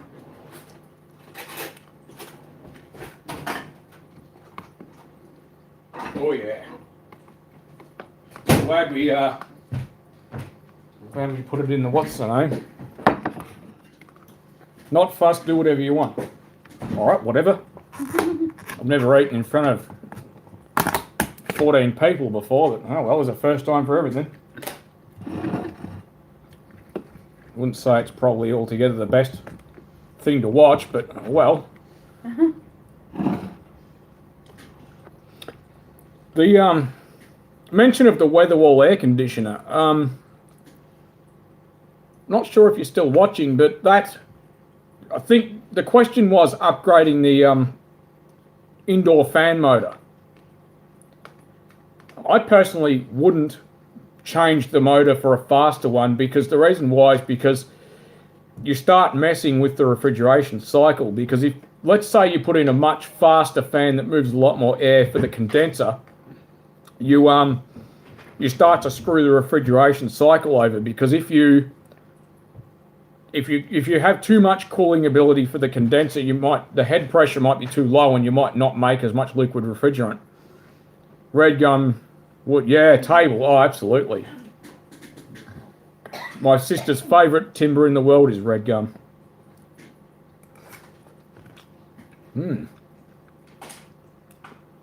Bloody good. See, bugger buying pre-made shit, make it at home. I can say shit because children should be in bed by now, hopefully. Is that right, honey? You'd hope so. Well, depends on where you are, I suppose. So what are people's lockdown plans? Jack of all trades, yeah, had to be, no choice. Might just twerko-tweebulate this effing thing. My apologies if everybody heard that. Oh, don't worry, it's all good. I rebuilt a commercial washing machine in the lounge room. Go for it, man. That's the way. I'm pretty harmless, so I'm not really going to say anything that you haven't heard 10 times over at school. I mean, 308 on the table now. Check out this guy rebuilding a 308 V8 on the table. That's the way. Food, beer, and weed. I've never had weed. I've got enough problems as it is without doing that. Sex and beer.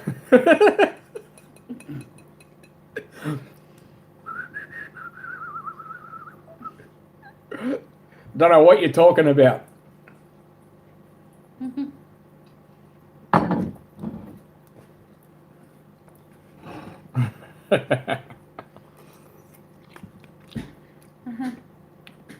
Well, That's the best thing about owning the house. You can pull apart a fucking, sorry, didn't mean to say that. You can pull apart a commercial Speed Queen washing machine in the lounge room and no one cares.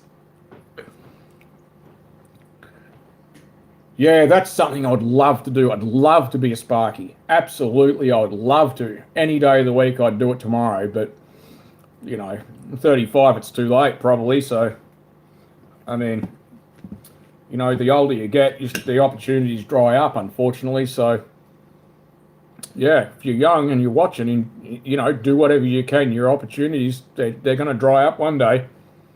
You're going to make your own opportunities when you get older. This lasagna's bloody nice, I tell you what. Multiculturalism is the best thing for Australia because meat and 3 veg is boring as piss. Well, total respect to all the Sparkies.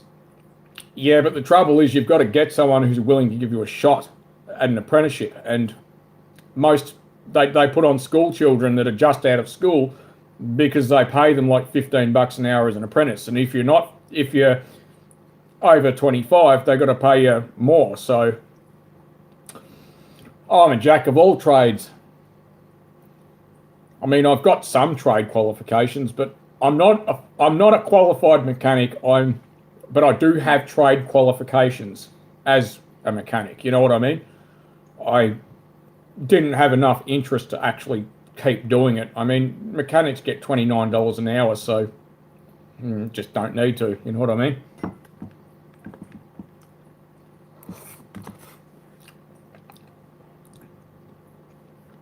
Well, I'm a qualified 35mm cinema projectionist. There's no cinema projection equipment like that anymore. Yeah, trades are awesome though. I'd do any trade, even a baker. I mean, absolutely, you know.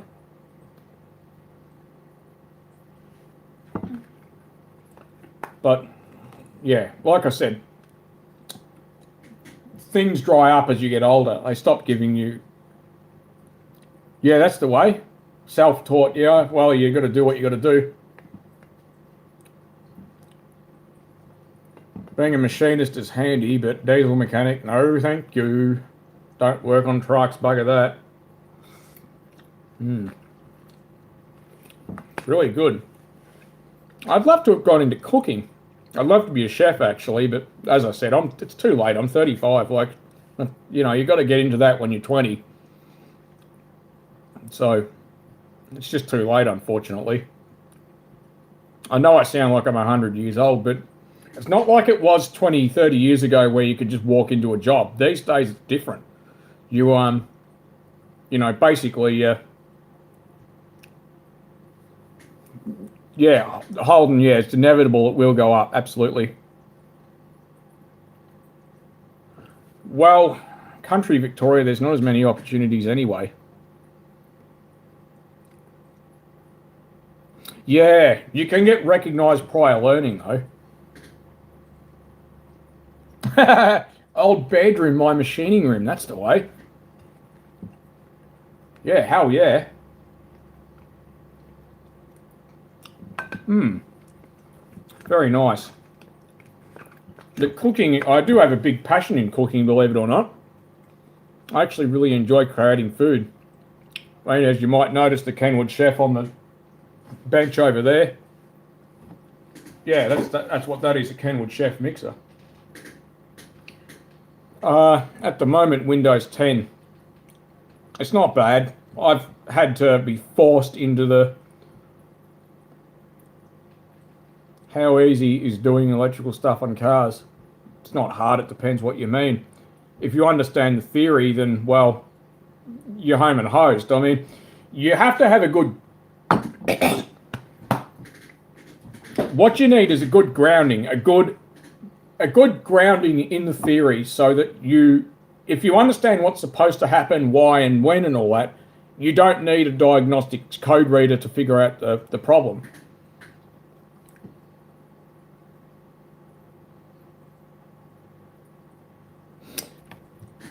It is our fault, you're right, but people started buying Hyundai XLs instead of Commodores, and that's really what the problem is. They wanted cheap, small cars. What we wanted was, we wanted cars that were brand new. That's the problem.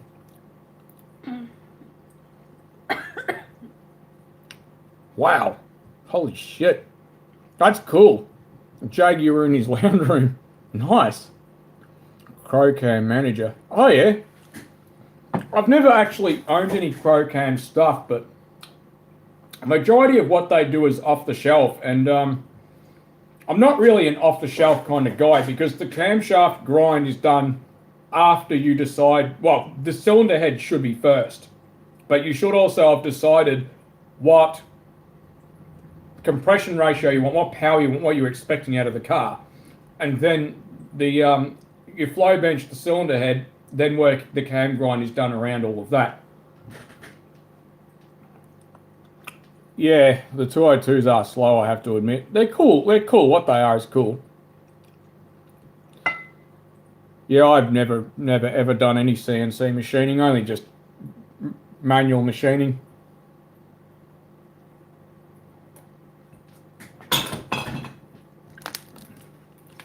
That's the way.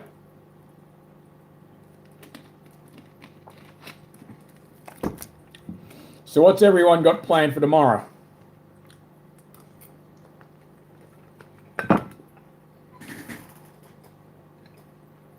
What's your lockdown plans? I know some people are probably already on lockdown, but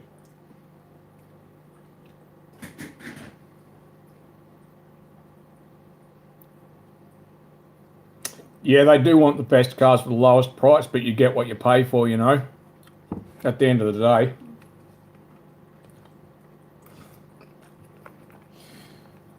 I must be boring the crap out of my poor wife.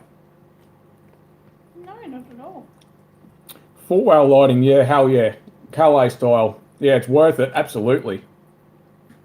Apparently I'm not very good at eating lasagna.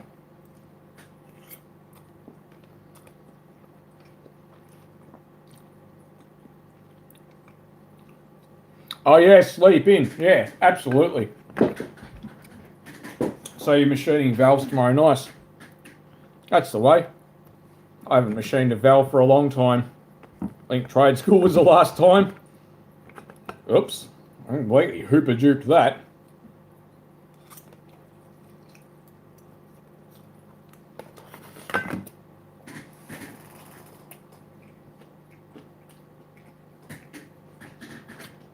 The thing is, people stopped buying Holdens. They were making a product people didn't want. And, you know, that's what happens. They stopped buying them, so they stopped making them. But also remember that America changed everything when the global financial crisis happened, because they had too many brands. They even owned Saab, and absolutely they had to get rid of brands, and they weren't making money out of us. So it's like Ford, why they stopped making Falcons here, it's because they weren't making money. And Ford USA, Americans aren't really buying American cars the way they used to. They're doing what we do here. They're buying Toyotas and Mazdas and shit. So that's the problem. You know, when you have a company that's making cars people aren't buying, you've got to stop. You've got to start, you know, paring it back and stop making them. You know what I mean? So it's all very well, but yeah, we did this really. I mean, the customer's to blame. Why don't Blundstone make boots here anymore? Because people stopped buying Blundstone boots. They started buying Chinese boots.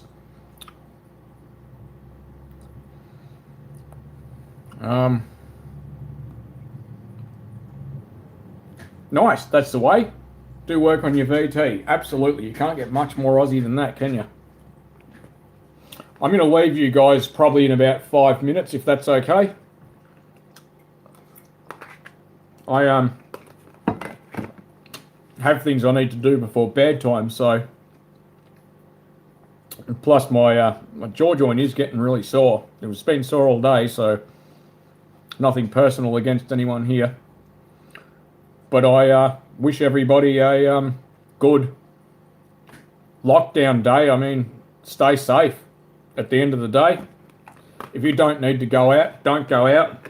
If your kids get bored, tell them to go out and play. Like 28 years ago, you just tell your kids to piss off outside and play. I mean, it's good for kids to go outside and play. They don't need all the input they get these days. I mean, although I'm not saying I want it to go back to the way it used to be, what I'm saying is that, in my opinion only, I think it was actually better when children were raised by at least one parent. I'm not saying it had to be the mother, but we were taught things that modern children are not taught because, excuse me, both the parents are working, and it's a problem. I mean, who's teaching the kids? The education system, and well, they're not doing that great of a job. I mean, at the end of the day, what I was taught, the way I treat a woman is the way my mother taught me to treat women. And I believe that these days it's not being taught the way it was. So that's kind of sad, because people have a baby and the baby's in daycare when it's a month old. I mean, whatever, it's kind of crazy.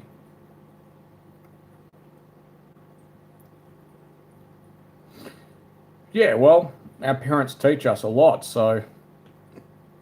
But, even your neighbours used to keep tabs on what you were doing. We were scared of our neighbours. We did the wrong thing. We get yelled at by them. These days, kids do what the hell they like. They all have phones. And what kid needs Facebook anyway, or anything like that? They shouldn't even be on it. Like, go outside and play. And if you're an older teenager, 15, 16, 17, get shit and pull it apart. Have an interest in growing veggies. I mean, it will change your life, growing vegetables and herbs. Absolutely phenomenally good stuff. Your neighbour hates you. Oh dear. Working. Yeah, sorry mate. Unfortunately, that's the thing. So, but everything's definitely changed, and sometimes I kind of wonder if it's for the better. I'm not really sure, to be honest. I mean, I hope you're right, but that being said, I really believe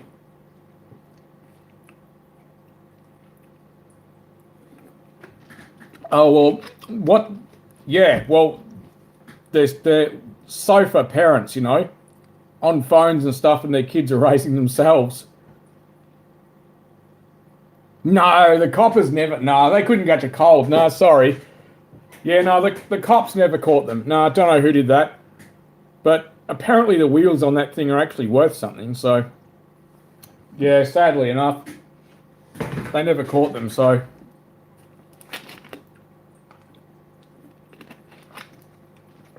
but if you're a teenage kid and you're watching this, get some small engines and pull them apart. My beginning was lawnmowers, and you know what?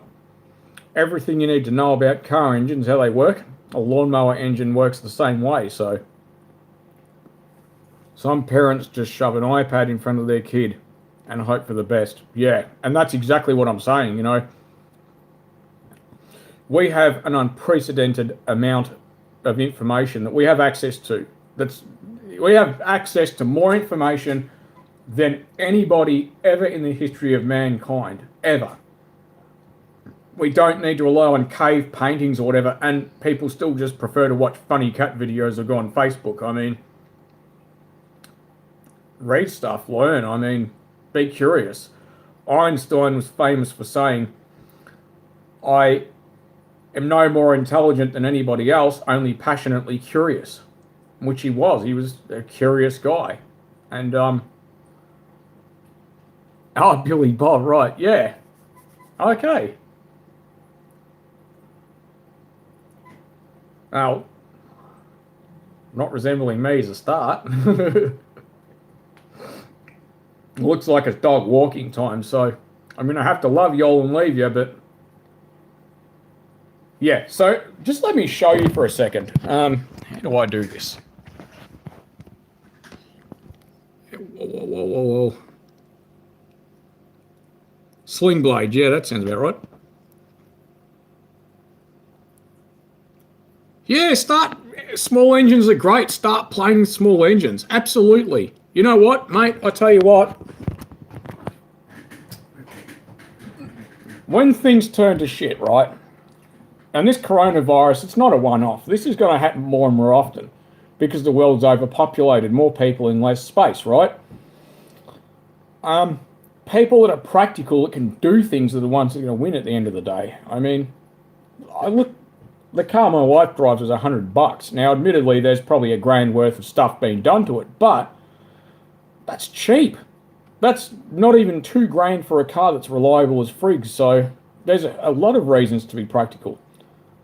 But if you're not subscribed to Aussie 50, I know he's no longer around, but watch his content. I mean, Ed was really curious and passionate about it, and he made friends with his local Minolta photocopier dealership, and he got a truckload of photocopiers. I mean, that guy was interesting. He did cool stuff. How many other people can say that? But what I've got to deal with, if I just get this keyboard out of the way, how do I do this? Is this... there we go. That's what I got to put up with, right? Yeah. Rusty. She doesn't look like she's doing much, but let me tell you right now, right? That's whinging status. Papa! Come here. Come here.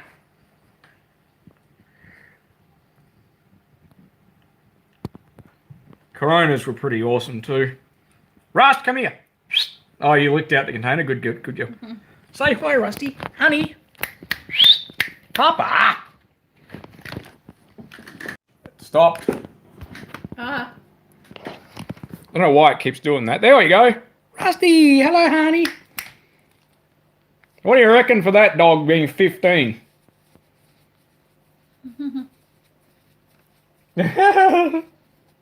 Oh, she's beautiful. Pointy ear dog. They're flat at the moment because she wants a walk and she hasn't had one for a while. But yeah, I am going to let you guys go. But yeah, that's my 15-year-old dingo Kelpie cross. So Kelpies do not slow down. If you're going to get a working type dog, you should know what you're getting yourself into, because let me tell you right now, we're only just down to 2 walks a day, sometimes still 3. So, but if you need to get up off your ass, let me tell you, that dog will do it any day of the week. She will annoy the crap out of you until she gets what she wants. She's beautiful, but yeah, she's 15 years old. So she never had the grey originally. Yeah, it's hard when you lose them. I'm starting to get to the point where I'm coming to terms with the fact that she's 15 and she's not going to be around so long. But anyway, rightio. Y'all take care and have a good night.